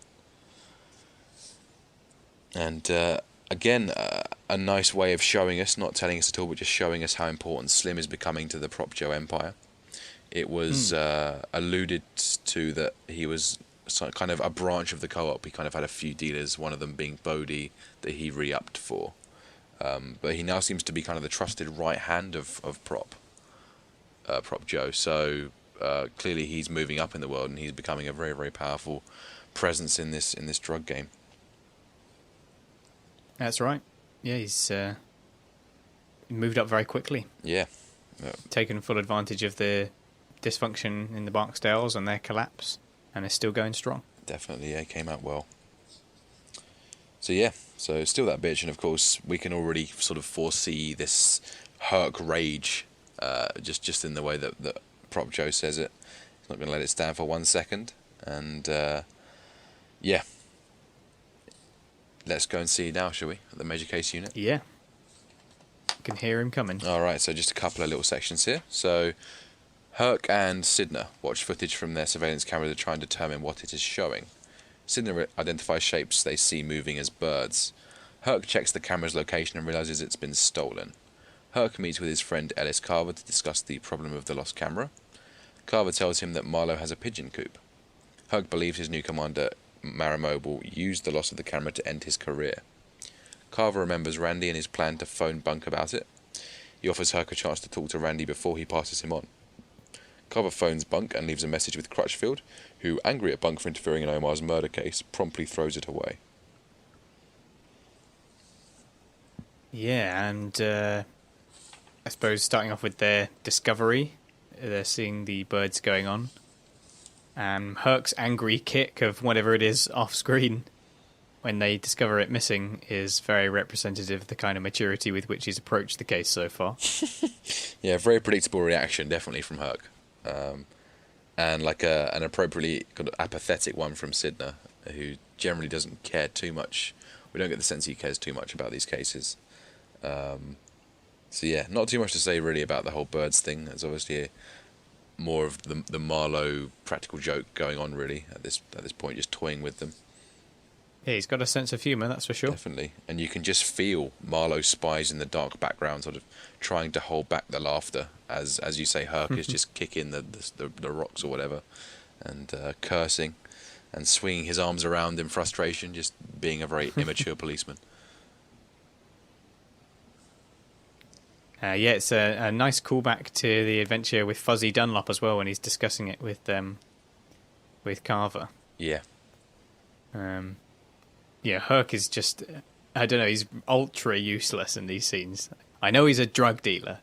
I can't prove it or nothing, but he is. Like, I mean, what the hell is that? Yeah, I mean, he's trying hard to find some proof. He's forcing witnesses. He's trying to make Randy at the scene. He's doing all sorts, but he's just not getting there, unfortunately. Interesting that Herc is going to like the same generation as him for the advice. It's going to see Carver, whereas obviously we saw Carcetti going to the previous generation essentially for the advice, which might have been a better move, but. Carver's clearly juggling his priorities here and making more adult, mature decisions, whilst Herc tries to take advantage of him, and Carver calls it an enabling relationship. Enable me, Carv. Yeah. Enable me to find my fucking camera.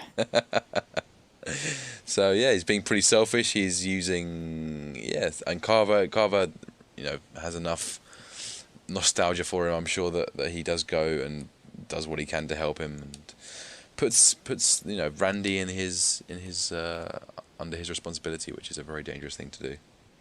And yeah, it's very, very dangerous putting that kind of responsibility in Herc's hands. yeah, And we also see another knock-on effect with what's happened in a totally unrelated part of the show, with Carver, leaving a message with Crutchfield for Bunk, and then Crutchfield, to be fair, like in what is a very petty move, interferes with his case in response. yeah, And unbeknownst to Carver, this message doesn't get through to Bunk. yeah, and it's an incredibly important message he's sending.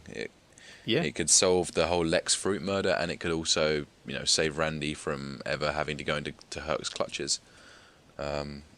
So, But no, fuck the Bunk, so that doesn't happen. yeah, sorry, Crutch. Okay, final major case. Yep. Alright, so Carver later presents Randy to Herc and Sidner and urges them to look after him. Herc takes Randy to an interview room and buys him food. Despite Carver telling him that Randy knows about a murder, Herc's first question is about the security camera. Randy explains the events leading up to Lex's murder. He gives them little Kevin's name and tells them that Chris and Snoop killed Lex. Herc gets frustrated that Randy's information is second-hand and tries to intimidate him into saying that he was there when Lex was killed. Sidner is dismayed at Herc's aggressive approach. Herc gives up and returns Randy to his home. Randy asks them to drop him off down the block so he isn't seen with the police. Afterwards, Herc complains to Sidner that Carver was mistaken when he said Randy could give them a murder. He decides to attack Marlowe head-on to retrieve the camera. Yeah, the idiocy and short-sightedness continues with Herc, just desperate to get anything out of him. Just say you were there. Yeah, it's just unbelievable. Just tell me what I want to hear. I did like... It's interesting to watch this as a counterpoint to what we've seen with, say, Greg's, for example. It's like actual police work. This is how you uncover things and how they have happened, and it's a very different kind of case, but it's just completely different set of abilities. And Herc lacks any of the sensitivity. Certainly doesn't have soft eyes. That's for damn sure. And he just makes a big mess of this. Definitely, yeah. We also have Randy doing the snitching, for which he will... ultra snitching, yeah. Ultra snitching. Really is. I don't really know why he goes as far to say that people... why he mentions that people say they were turning him into zombies. I mean, I guess he is a kid, but... Yeah, it's a big thing for these kids, and obviously they had that catharsis when they went to the house and saw the dead, as they put it. It's just yeah, they're just dead is all. Yeah. I'm not sure I understand quite what their belief in that is, but yeah, clearly it's a big thing for them that there's no supernatural voodoo at play, which, judging by the mastery of Chris and Snoop, I guess they may well started to have believed. But yeah, it's good, and Randy, he's being wholly honest about the situation. I think quite possibly because of the rapport that Carver built up with him over the past, I don't know how long the time frame has been. It's been maybe the last few days. He certainly hasn't had enough foresight to see that little Kevin will be questioned too. Like, the first thing Sidner says is, what's Kevin's surname? And if that's going to happen, you definitely don't want Herc being there to, release what should be confidential information to him, and that's exactly what happens. So the cracks are starting to show here in people having a lack of foresight, and yeah, that's it. I do like how Herc making a big mess. Definitely. I mean, it's clear that Herc's learned some things. He kind of knows the tricks of how an interrogation should work. He just doesn't execute many of them well. So, for example, he kind of suggests that he can help him out with a problem he's got at school. Try and find another leverage to use to kind of crack them. And but obviously that problem's been fixed since Tiff named the sex consensual. So again, it's just not being able to see the moments that you can exploit, and just sort of almost throwing balls at a wall and just not getting it in the hoop. Just trying again and again and again. And I believe we mentioned perhaps last episode how with Herc a little knowledge is a very dangerous thing. And like you say, he has learned to. We perhaps had to take it back that he doesn't learn anything. He definitely learns something, but he doesn't learn how to apply it properly. No. He basically just learns tricks or techniques or steals things from other people, but doesn't know how to apply them himself. Yeah, definitely. And yes, just forcing this witness in the only way that he knows, just sort of bulldog in a china shop approach. And yeah, it's just weird, isn't it? And Sidner just doesn't do enough here.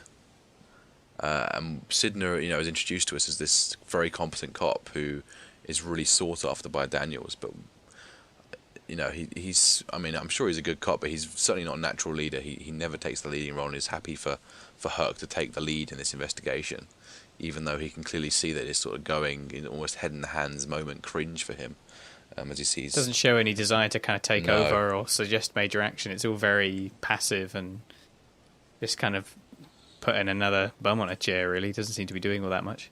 Yeah, it's certainly weird, and particularly because Carver, when he drops Randy off, he gives Sidner a long stare as he walks away, basically telling him, I'm trusting you to keep Herc under control here, and he doesn't do enough, really, I don't think.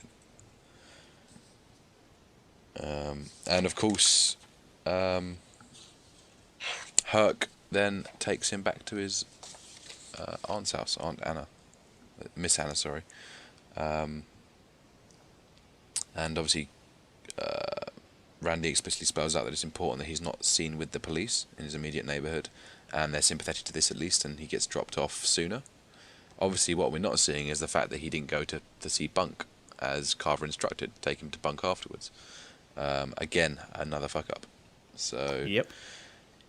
if he's concerned about not getting a murder, maybe the one you want to speak to is the murder police, who may have the most interest in Randy. Is just not putting any dots together at all. Yeah, just not really comprehending the wider picture and not even really remembering the information that he was given in the first place. So, yeah, just complete and utter balls up.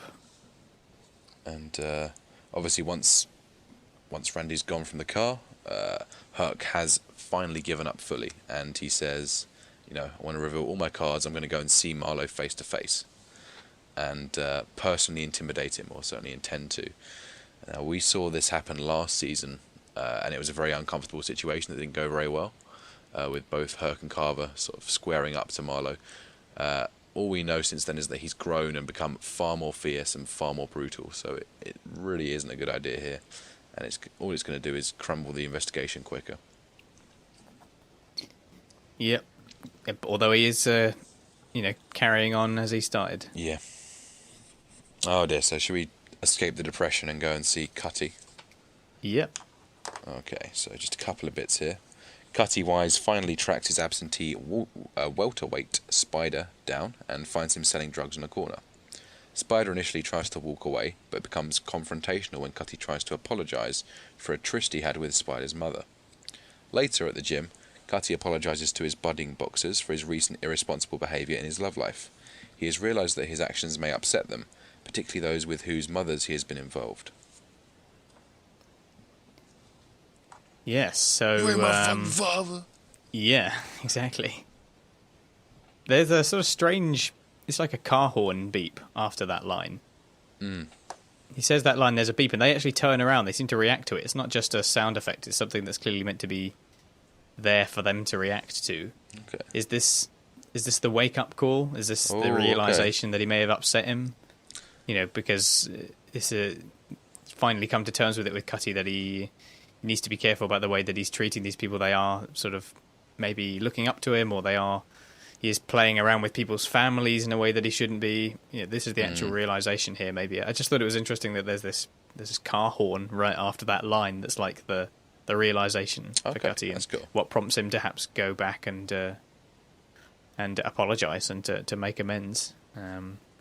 Although appealing to that doesn't seem to work for Spider, and he is perhaps what Parenti would call too seasoned. Yeah, I think so. He's lost it with Spider, unfortunately, and I guess he has always assumed that he kind of was rejecting the fatherly kindness and guidance out of, I guess, similar reasons to Michael. It's kind of this pride and mistrust that he has. But as Michael, I can handle myself. Nothing's going to happen to me. Exactly. Yeah, exactly. It's this idea of having to be, being self-sufficient is being a man. And as Michael alluded to last week, it's more of a problem with Cutty getting involved in his life with his mum, and quite a much more literal interpretation of father, in a way that's not appropriate and counterproductive in terms of being a gym instructor. And it seems like he's finally realised this. Yeah, so good to see from Cutty. And he's clearly still adjusting. Realisation at last. Yeah, it's certainly a sort of post-prison adjustment he's making still. And we see a bit of that development later on in the school, which I'm sure we'll come to. That's kind of continued on just a little bit, where he is learning from the decision that he's making. And like you say, it is an adjustment to civilian life. Yeah, so Cutty's smart. He loves the women to an extent that he can't really see how they could damage his relationship with the boys. And as he wanders off away from Spider, there's a drug called Dark Horse being touted in the background, just to kind of indicate his sexual prowess, maybe in a bit of a dark way. Obviously we move on to the apology scene at the gym, where he rings the bell. And what is amazing, I guess, is how hushed the kids get. He's respected to the extent that they will listen without distraction or question. When we sort of compare that with someone like Colvin, when he was trying to round the kids up for Amsterdam, it was a really, really quite stressful situation for him. So yeah, he's gained a little bit of authority in his position, although Michael still needs a bit of coaxing to come away from the bag. Yep. Just a kind of like this pretending he didn't hear him sort of thing. Yeah, definitely sort of maintain the pride. I mean, I haven't got too much to say about the actual apology in particular. There's not too much subtext to it. It's just, it is what it is. Like, he's apologising for his recent behaviour. Right, what's our next big strand then? Yeah, so one more Cutty. So Cutty visits the school to meet with Donnelly about her programme to secure funding by having him round up truanting children for a day in September and October. He hoped to be doing something more meaningful and decides to let the job go. He meets with his old flame Grace Sampson on his way out and learns that she moved to Edward Tillman. He wishes her well before leaving.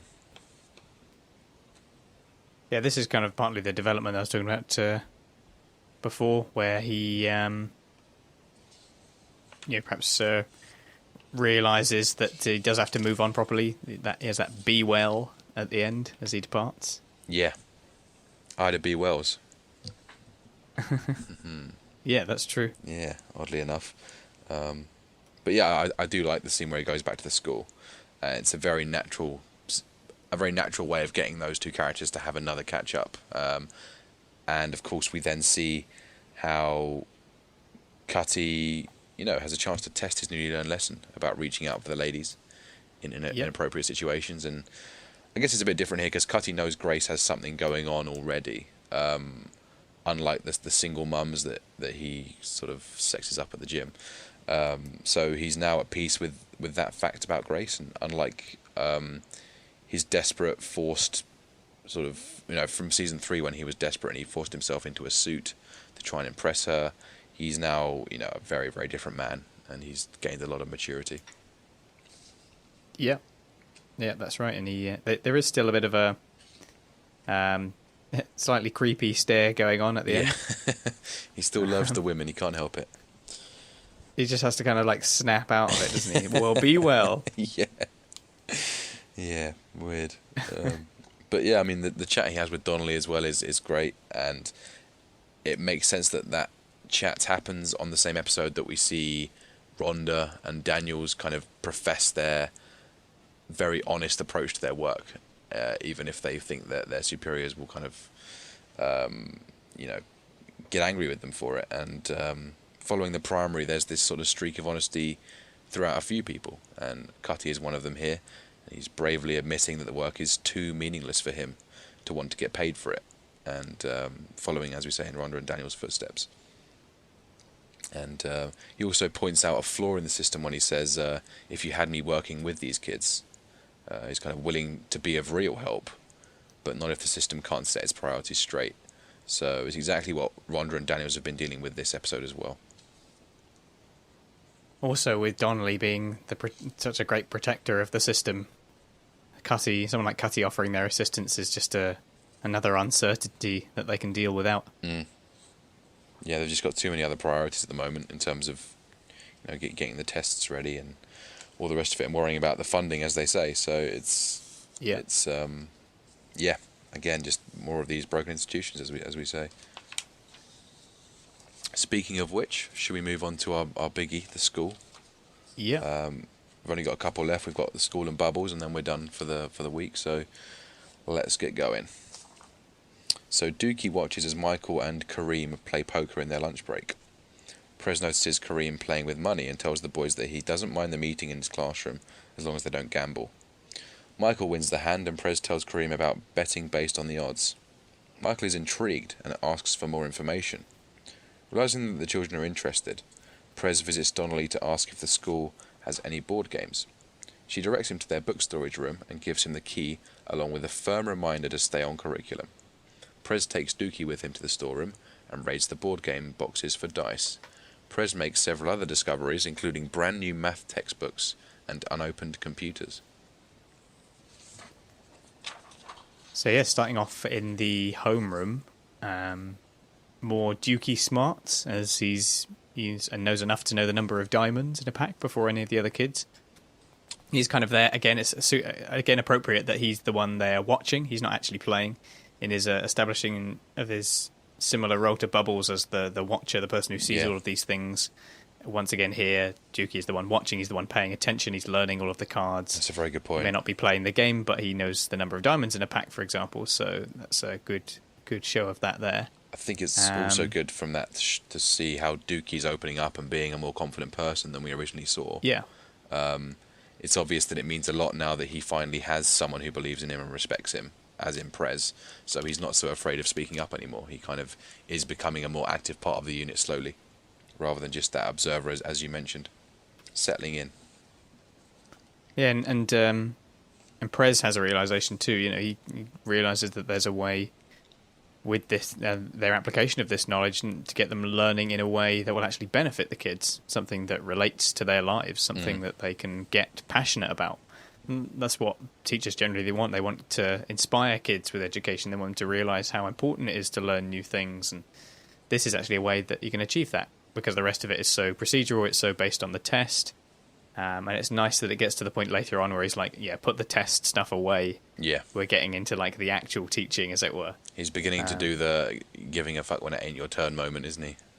Exactly, yeah. This is his own bit of that in the school. Yeah, definitely. Those are the characters that we love the most for obvious reasons, really. And yeah, it's good to see that this is a very organic way of showing us how this would happen. The idea that, Michael is normally so distant in these lessons, and he becomes so intrigued by how knowing this maths can suddenly be a benefit to his life.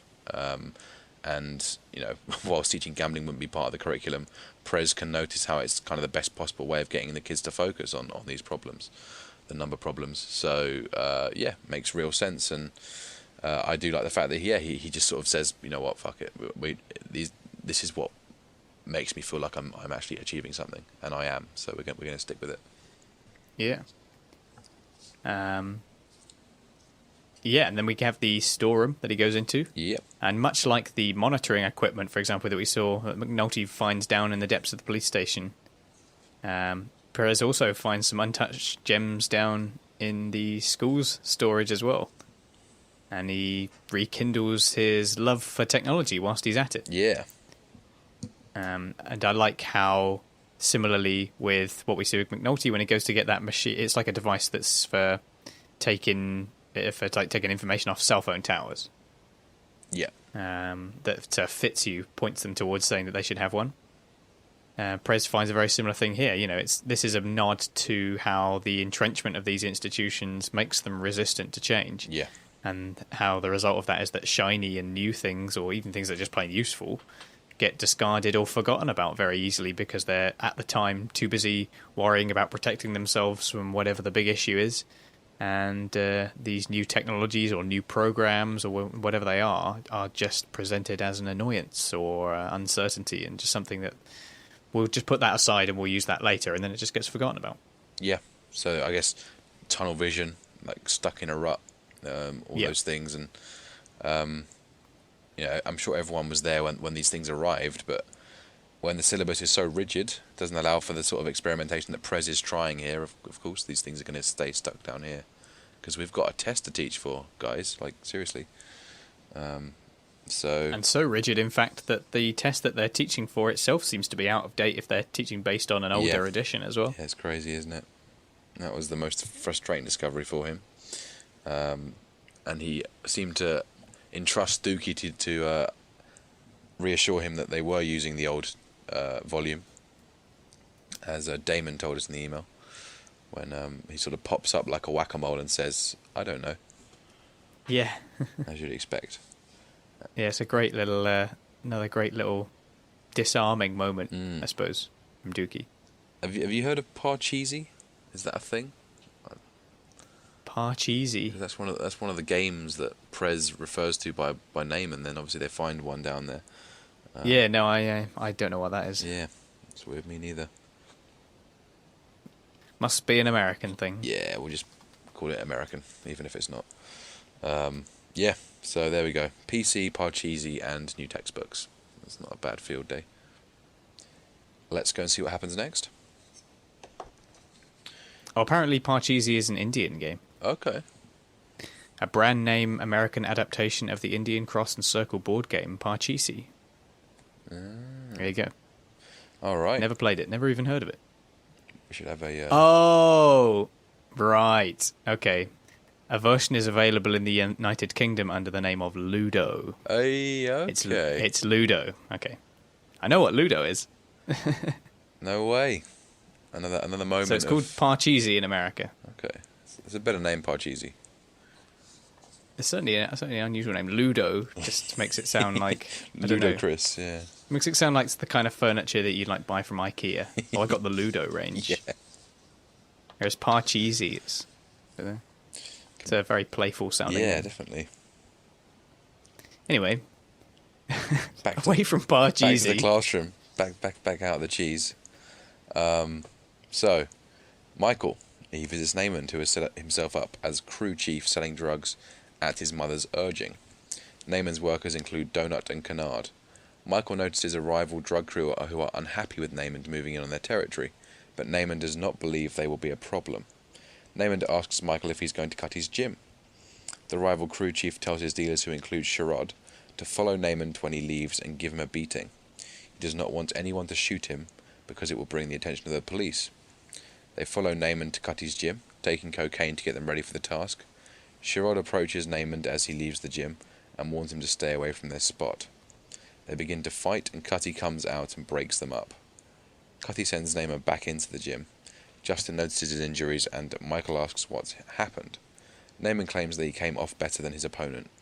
Cutty angrily questions Naaman about what happened and then sends him home. He asks Michael what Naaman has gotten into, but Michael tells him it's none of their business. Back out on the street, Naaman's trying to do what he's been told, but he sees that this rival crew means to push him straight off, and being the coward that he is and not really being interested in that world as it may seem, he moves on to another corner, as we see later on. We also see what Sherrod is actually doing when he's supposed to be in school, and that he's back out on the streets. He is actually a bit disguised here, in a way. Yeah. Because we expect to see Sherrod in the big sort of white tee, and the camo does make it tricky, doesn't it? He is literally camouflaged. Yeah. He's sort of wearing the hat and everything. So, yeah, you don't. I think you don't necessarily. It makes sense because he's obviously trying to make sure that Bubbles can't give him another reprimanding. So he's not going to see him from a distance. Yes, and it certainly works. Like I struggled to work out it was him. So yeah, it's cool how this scene is telling two stories there, both Sherrod's and Naaman's. Cutting down the legwork for separating all these strands. And two directionless boys, one who's being pushed onto the street and one who's being forced off the street, but both are kind of pulled in regardless, and to escape the other aspects of their life almost. So it's interesting, and clearly a very, very timid Namond here. But we, Yeah, he's still trying to kid people about being under control. yeah, And it's not going to be long before. Well, I suppose you could tie it to again with Sherrod with Bubbles talking about. He says before about hitting a bit of a bottom and then kind of realizing what your situation is and wanting to correct it from there. And it feels like Namond is going to hit sort of a bottom of his own. Not necessarily related to taking drugs, but to being involved in the drug trade. yeah, And what it really means to be that deep. And when he does hit that moment, and I think obviously the moment with Kennard later on is perhaps his key turning point. That's that's not far off now. definitely, yeah. So it's getting darker. He's clearly already very frightened of any kind of confrontation. Yeah. He's barely made any headway yet. So No, definitely, and of course, he very quickly adjusts their corner, of course, doesn't he? Which we'll get to soon, just to avoid any confrontations that might occur, which do occur actually. Of course, Sherrod, only after having taken lots of cocaine, is kind of brave enough to go and face Namond, which they very stupidly do outside the gym, where they totally won't be able to get away with it, as we see. And thank goodness he's in with Cutty, because he's one of the only adult presences in his life who's pulling him away from these streets, and he happened to be there just at the right time to really make that intervention that was needed. I love the look that Cutty gives Namond when he's still trying to kid him into thinking that he had control over the fight. Yeah. There's just this real kind of like, I'm so disappointed in you kind of fatherly thing. He's still not quite abandoning the fatherly element because it just comes to him very naturally with these kids. Definitely. Yeah, it's silly Namond. Like this facade is just getting weaker and weaker by the day. Yeah. And yeah, I mean, it's just outright lies now. Everyone can see that he had any control. It's just so sad that he feels the need to play this strong card yet again. That he needs no adult intervention to be the man that he's supposed to be.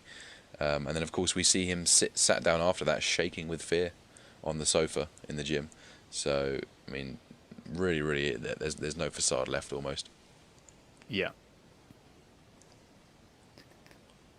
All right, on to the next bit then. Yeah. Okay, so Assistant Principal Master Donnelly visits Prez's maths class to update him about a rape allegation made by Tiff. She's admitted that she had consensual sex with two boys, clearing them of any law breaking and allowing Randy Wagstaff to return to school after being suspended for acting as a lookout for the others. Donnelly tells one of Prez's class, Chiquan, to stop chewing gum. When Donnelly leaves, Prez begins to teach. He has set up a computer for a special class project and has the new textbooks for his students. He checks over their homework and finds that Charlene has not attempted hers. Michael has finished the whole exercise on the other hand. Calvin has copied Quinice's work. So more classroom banter and seeing how things are kind of improving now. People seem more focused, the work is getting done, particularly by Michael, which is quite surprising. It's not only is Prez going to continue with his off-the-books probability lessons, but we can see that the benefit of these corner kids being removed, I'm sure that plays into it as well. The fact that there's now these stoop kids that can settle down and gain something from the class. And Prez is slowly getting the hang of it. Yep, definitely. Didn't have a whole lot to say about this bit here. Just like you say, it's just an establishment that how things are improving somewhat with Prez in his maturity as a teacher, to some extent anyway. Certainly in his ability to deal with the pressures of the situation. Yeah. And the improvement on focus that the rest of the class enjoys with the corner kids out of the way. Yeah. In their own little, kind of like their mini Amsterdam. And rather than copying the homework, I'm sure Calvin just stole Cornice's homework. Yeah. I'm sure he's not that stupid to copy the name. That just would be a ridiculous thing. Yeah, there we go. So there's a little bit of the Tiff debrief, I guess, isn't there, with Donnelly, and obviously it was consensual, so there was no up there, and it's crazy what you can find when you're trying to veer off the curriculum a tiny bit. This computer, the lessons have been transformed, And this is, of course, the moment where I think, is it Dookie has his moment on the computer? Yeah, that's right. It is just this massive grin that he has as he proudly boots up something on the computer. Rubbing his hands together with Yeah, glee. no, it's so kind of... we rarely, if ever, see him this happy and comfortable. He's just a character of such tragedy for so much of the show that it's just to have him be here this happy and this kind of like in his element with the computer, and it's bittersweet, I suppose. Definitely. Okay. 2 more little bits for the school. So, Naaman attends his separate class, part of a University of Maryland funded investigation, under Bunny and Parenti. 2 specialist teachers try to control the children. One girl, Latonya, will not stop brushing her hair, so she's removed. When she returns, Naaman is continually acting out and tries to get himself suspended. The class has a no suspension policy, and he's simply removed from the class temporarily instead. Later, he convenes with Donut, Byron, and Little Kennard on a new corner. He tells them they are starting late because his plan to get out of school early failed. Naaman puts Byron in charge of the stash. Little Kennard complains about their change in location. Yeah, seeing a little bit more of how the new class is actually taking place, actually happening now. We're not just talking about it or waiting for it to be approved. It's now well underway. We can see, like you were saying before, about a bit of reverse psychology and misdirection going on with the teachers controlling the class. I like Colvin's translation of conduct disorder issues as, he's got a mouth on him. Which is kind of, it's kind of nice to have him there. There's also a really funny one as well, actually, where, what is it? I think this could be added to the email list from Damon. But when Parenti says, fascinating, isn't it? I mean, clinically speaking, it's like this. He just finds the whole thing fascinating, like an academic. He has a bit of a cold, unfeeling view on it. He just sees the academic value. You sense, obviously, Colvin spent the last 5 minutes getting shouted "F you" at by Naaman, and you sense that that's the real "fuck you" that he got there from Parenti. That's the one that got to him, anyway. So I like that he's out of the frying pan and into the fire as well from Naaman. He kind of has the whole one person going just "fuck you" over and over and over, and he comes back into the class, and immediately we have Albert just like "fuck you, bitch." He's just like straight back into that. Yeah. It's just going on in there as well, and there's more than one of them. There's a whole classroom full of them, and they're just it's just something else that he's got to deal with, and come straight back into the inferno of these kids, and similarly to Amsterdam, it's not going to happen overnight. They're not going to be able to help these kids in one lesson. No, definitely not. No. What else have we got? Obviously, there's Naaman wanting the school to have rules, and obviously, much like the way that the whole game works, the kids know the rules, and therefore they can exploit them, or at least try to. And one of the key things they've done here that's quite useful in this case is to strip the rules away, so that they can no longer be abused. And obviously, that's going to change the way that the kids have to think about making progress here. And normally walking out of school results in a 3-day suspension, but not anymore. And I like how Bunny is the one who speaks to Naaman like an equal rather than an adult teacher. That seems to be something that really draws him towards Bunny. All right. Yeah. So, yeah, I mean, in terms of just them moving away from the corner as well, makes sense. Oh yeah, that's right. I don't know if you've got anything to say. I think it's just Naaman commanding authority, and he does get, to some extent, pretty good subservience from Kennard and Donut, who do look up to him to some extent.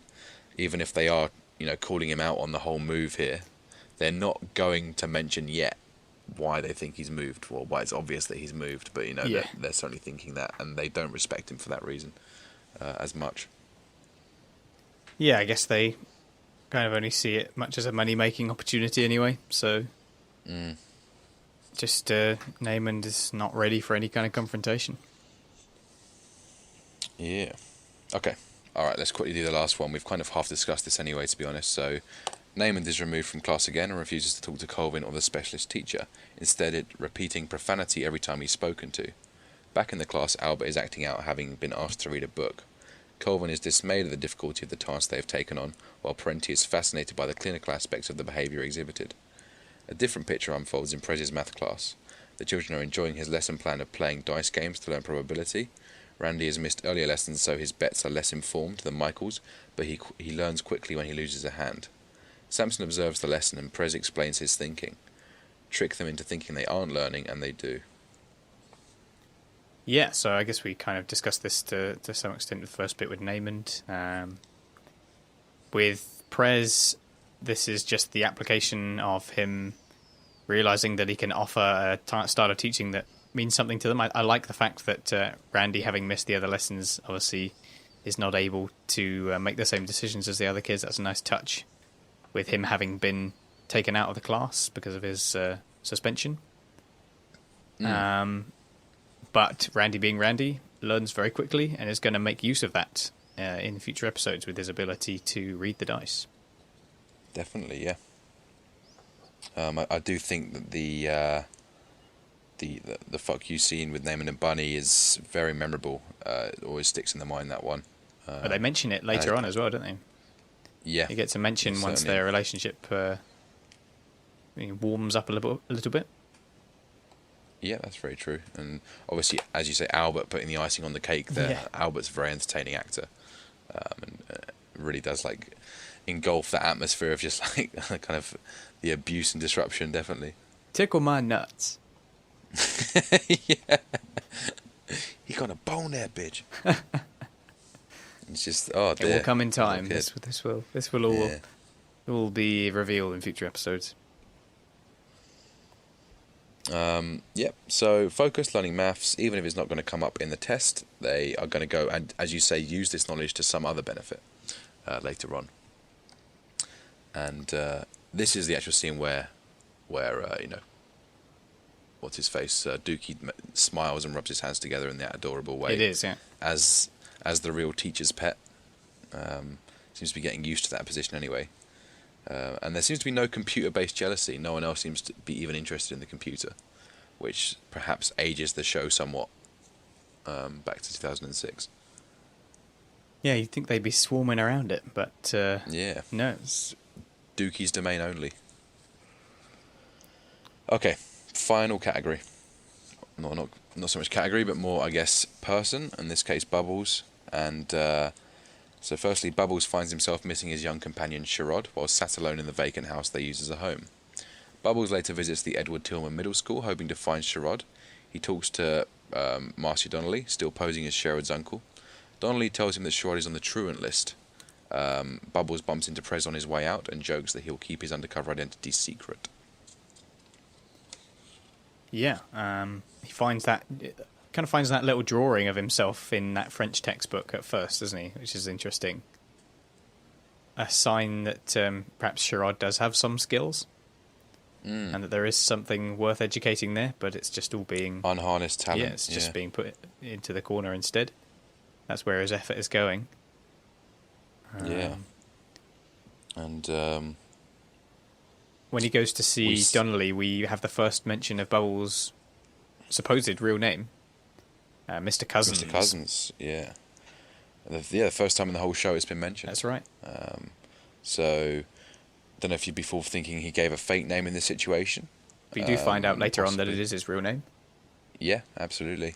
So, quite a development there. I mean, I can imagine when the show was airing and like the fans were watching it week by week, that must have been like a real moment of like, oh wow, It's his real got name. his name finally. Yeah. Also interesting to note that he's kind of given up on the good, clean uncle look this time. Whereas Yeah, before he had the shirt and the kind of slick back hair, he's given that up this time, and it's perhaps a sign of his downfall. Yeah, I mean, there's inevitably going to be less effort eventually. He's still wearing the shirt, but obviously he's got his jacket over it, which might be a sign of the impending winter. But yeah, I mean, he hasn't got so neatly done cornrows this time either, as he is sort of just gradually getting lazy with it. Yeah, he's kind of getting a bit more desperate. Yeah, Doesn't and also Sherrod is doesn't just feel the rattling need his to. cage. Yeah, I mean, he doesn't feel the need to make that kind of effort for Sherrod if he's not going to be there for him. So Yeah. And yeah, I mean, on that subject, we see that Sherrod took what he said last week very seriously, and chose, not going to school over being with Bubs. And I think Bubs perhaps didn't realise he'd do this. yeah, Or at the very least misses him now that he, and regrets having given him this sort of ultimatum. Ultimatum, that's the word. And very heartwarmingly, as we say, sort of getting dressed up again to try and find him, even if it's not to the same prim and proper standards. And of course, we have one of Damon's comedy moments here with the undercover jest at Prez. That's right. Yeah. The Bubs and Prez interaction here is funny, definitely. It does kind of rely on the repetition of a big coincidence. We've already had Bubbles and Prez meet by chance in that office at the same time, and now it's happening again. Yeah. It's also Very not true. entirely clear why Bubbles' first assumption would be that Prez must be undercover in a school of all places. I don't know. I like to think that he's just joking. He's kind of seeing through it and just having a little joke. Yeah, with him. maybe he is. But, yeah, and obviously, even funnier than that potentially is Prez's classic face whenever he's the subject of a joke. He Can't sort of beat has this good Prez face. this weird vacant stare. Just doesn't know how to react. And obviously, I think the best example is when Kima asks him if he grabbed any arse. Yeah, that's the best one. Like that's the ultimate. But that face does kind of come back. I think we here need to as make well. a compilation. That's a supercut for The Wire that is missing on YouTube, and that is Prez reaction face compilation. It's just, go on, Prez, have a little bit of humour in you. It's just sort A of cringe just, face. just this vacant stare, like it's really rigid discomfort. So there we go. Which is coupled wonderfully by a very sort of dorky sense of humour as well. Yeah, his humour doesn't really work on the joke level. It's quite deadpan, really, isn't it? So he has his moments. Well, he has his moments with the surveillance equipment where he's able to enhance the picture and everything. That's his comedy moment. That's kind of what he... Yeah, that's right, isn't it? Yeah, he's getting overly excited about technology, isn't it? That's kind of what it was. Which in itself is equally cringy, really. But, you got to love him for his idiosyncrasies. Okay, 2 more tiny little bits and we're done for the recap. So, Bubbles continues his search for Sherrod as he plies his mobile depot trade. He has added pirate DVDs to his stock. He's accosted by the same drug addict that robbed him before. The man takes his money and his drugs as well as stealing from his cart. Bubbles waves down a passing squad car for assistance.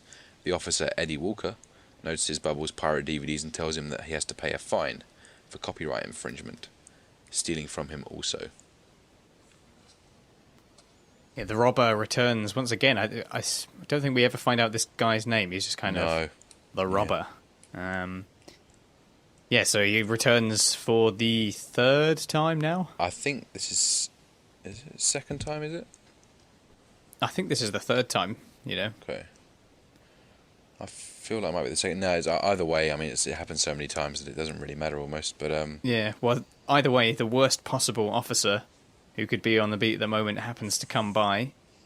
yeah. I also like that it is revealed to the observant viewers that it is Officer Walker in the car just by the fact that he's wearing the ring that he took from Omar with his hand on the wheel. But of course, we get the reveal anyway. Yeah. Yeah. So they gradually make it clear what Bubbles' next misfortune will be, because when they switch to that POV shot with the ring, it's almost as if they've moved to a new strand of the show, but then you realise that actually, oh shit, he's coming right past Bubbles, and that ring finger is all we need to know that Bubbles is not going to have a productive encounter with this policeman. So it's kind of an impending doom moment again. Getting assistance, as it were, from the guy who takes things. Yeah. And that's exactly what he does here. Getting taken from the guy who takes things. And obviously the first thing he says to him is, he took your money, did he? And just checking if he's got anything that he could take off him as well, but probably not in this case. So interestingly, we have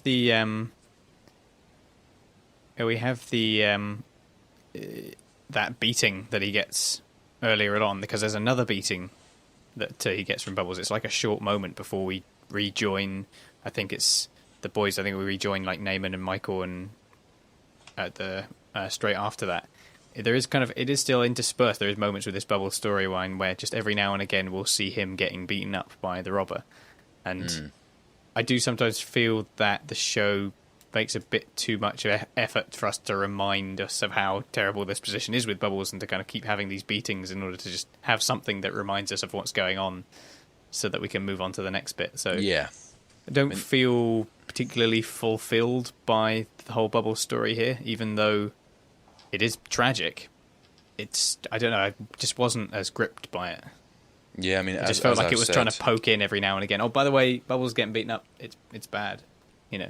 Yeah, I mean, it's brutal, but it doesn't add much, does it? And as I've said, the Bubble strand is the only one in season 4 that doesn't really, grip me by any means. And I think this is probably the biggest misstep it makes. Once they introduce this robber guy, and they make too much of a thing of him, they pay him off well, because the best scene with Bubbles this season, I think, is actually when Herc has promised to help him out with this guy in exchange for some classic Bub CI stuff.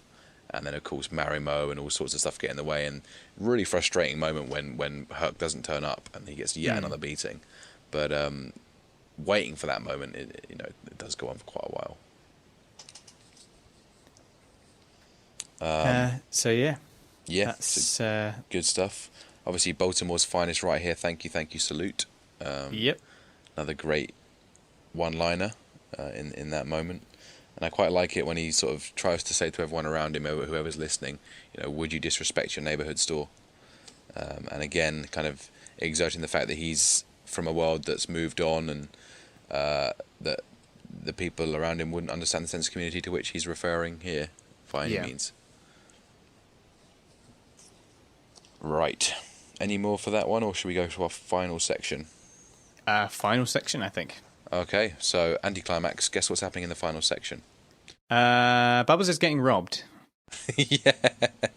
So Bubbles is robbed by the same man a third time shortly afterwards, and takes another beating. Bubbles finally tracks Sherrod down to the corner where he's working and asks him to come home. He notices that Sherrod has begun using drugs. When Bubbles gets home, Sherrod has not come back. So obviously he finds out that Sherrod has been using, and as we find out later, certainly chronologically in the episode, it's a lost cause. So yeah, just laying it on a little bit more with Bubbles, really. Yeah, so just more of a beat up, and I guess the only difference we have here is that Naaman and the crew are watching on, with obviously a complete lack of empathy or cause for help. It's just kind of, that's kind of impressive. So yeah, that's it. And I think he mentions how I will find you even if you're hidden down a junkie's arse crack. I will find you, or something like that. So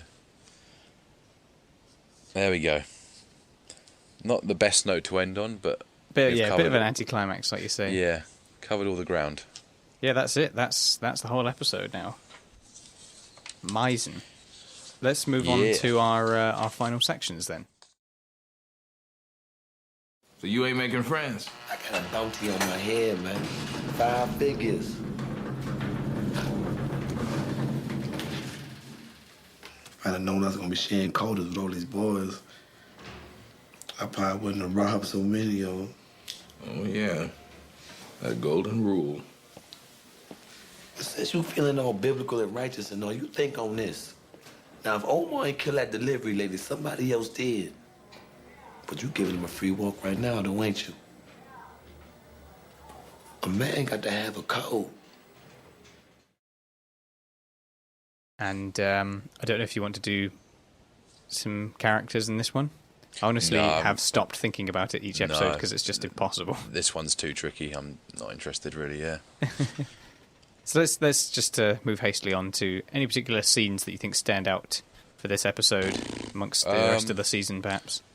Some of the political stuff was good. I really like the Daniels and Perlman moments in Comstat and in Rupert Bond's office, respectively. Really nice optimism for once, and just, well, moving these characters on in a way that really does satisfy us and kind of solidifies this couple as a match made in heaven almost. And I like how Cutty at the school sort of chimes in with that as well, the idea that he's just wants the honesty too much and doesn't want to do this sort of pointless work that he won't, get paid for pointless work essentially. So I think that those are certainly up there, some of the best scenes. I do like the stuff with Greg's in the Braddock case as well. I think she does really well here. I do actually really like the scene where we see her working on the actual crime scene itself, I suppose. As she's figuring everything out silently. Yeah. It feels like a development of the show's ideals and how it presents its story. And as you already mentioned with the Bunk and McNulty, the fuck scene, that that they've kind of that was the training wheels in a scene where everything is described through one word, and for most TV shows would be considered to be pretty in-depth and leaving everything up to the audience to figure it out for themselves. This goes even further by removing all of the dialogue completely until the very end, and it works really well. I do really like that scene, and the very ominous entry to the house at the end too. No, to be honest, I mean that scene, I do kind of lose interest in that scene. For me, there's not quite enough to. I totally get that it's a very wire scene, as you say, and it's very brave, and it's trying to strip away everything and just make it a pure police investigation scene. But I just think it's a little bit too long. But Tater shot me, Toby. Tater shot me. I agree that in retrospect, when we just get up here and discuss all the aspects, it is quite something to behold. Tater shot me. I mean, how did that happen? Bunk is just an absolute psychic. Yeah, it's the only possible example. Explanation even. Yeah. So I didn't have too much to say about the epigraph this week. The title I'd love to discuss. Well, the two are very much related, aren't they? Yeah. The two are very much one and the same. Oh yeah, that golden rule. Treat others as you would like to be treated, or do unto others as you would have them do to you. So the two are very inherently connected, because that golden rule, I mean, it is seen as the golden rule in all religions. For example, every single religion has some kind of like key law, which is, do unto others as you'd have them do unto you, or some variant. So yeah, the two are just kind of related in that sense. Okay, so not a whole lot to say about the epigraph, because essentially if you talk about the epigraph, you're also talking about the title. Yeah. But not like the most striking epigraph, I think. No, there's not a lot you can draw from it. I think it's literally used as a kind of a sarcastic way to refer to this code that the two men share. And obviously because it was used against him, it was used to deconstruct his argument, he's obviously a little bit pissed off, and he's kind of using this as a sarcastic retort. But other than that, it doesn't really. I quite like that idea of the religious commandment, treat your neighbour as yourself. That's something that I hadn't really thought of. But yeah, that's kind of what Omar's code is, essentially. And I guess there's we have Bunk interfering with the case with Holly and Crutchfield, and so they return the favour in that sense. Yeah, so that's very true. Yeah, obviously that's the more negative use of that idea. Yeah, the corrupt use of it. Yeah, which makes sense for The Wire, because we've always got to do things in both good and bad. Yep, definitely. Yeah, so that's one sort of thing that's done unto others. Bunk, Crutchfield. Obviously, there's Bunk and Omar, Herc and Carver. There's obviously these enabling relationships, I think, is one of the key themes. And we then have the changing relationships. So Bunk is going against Crutchfield. Bunk and Omar are at loggerheads.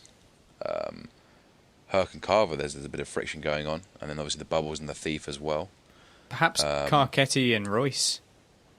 Yeah. Royce having now come down from the mayor's chair is wanting to be accommodating towards Carcetti, because he maybe want that to be the same for him at a later date. Yeah. You got to do what the current politics requires of you, and if you got to, mend all previous hatred, you will do that for the sake of like the political expedience. So it's a good demonstration of that. And kind of in that theme, there's also a very strong idea this episode of people passing the baton on to someone else.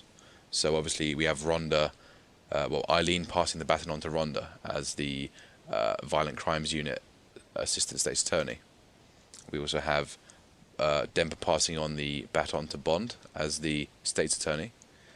We have Royce passing the baton on to Carcetti as the Mayor. We have Cutty with the kids and the mums.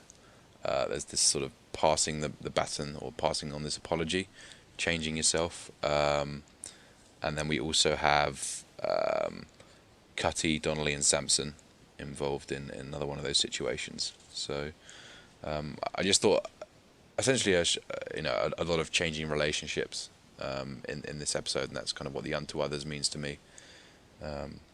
I think obviously its use in the way it's been phrased, that quite biblical phrasing of unto others.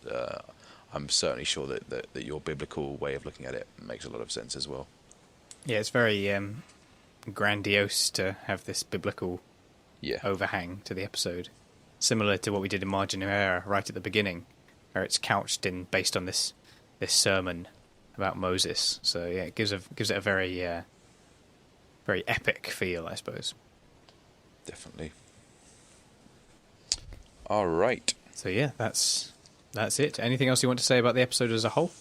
No, I think we nailed it there with the title there, really. So. All right. Well, thanks once again for joining us. Thanks for getting in touch with us.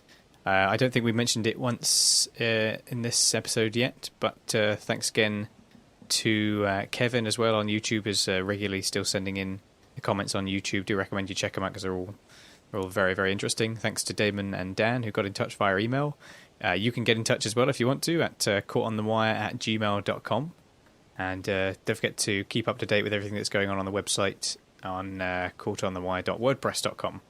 Thanks again for joining us. We'll see you next week for episode 8. Take care.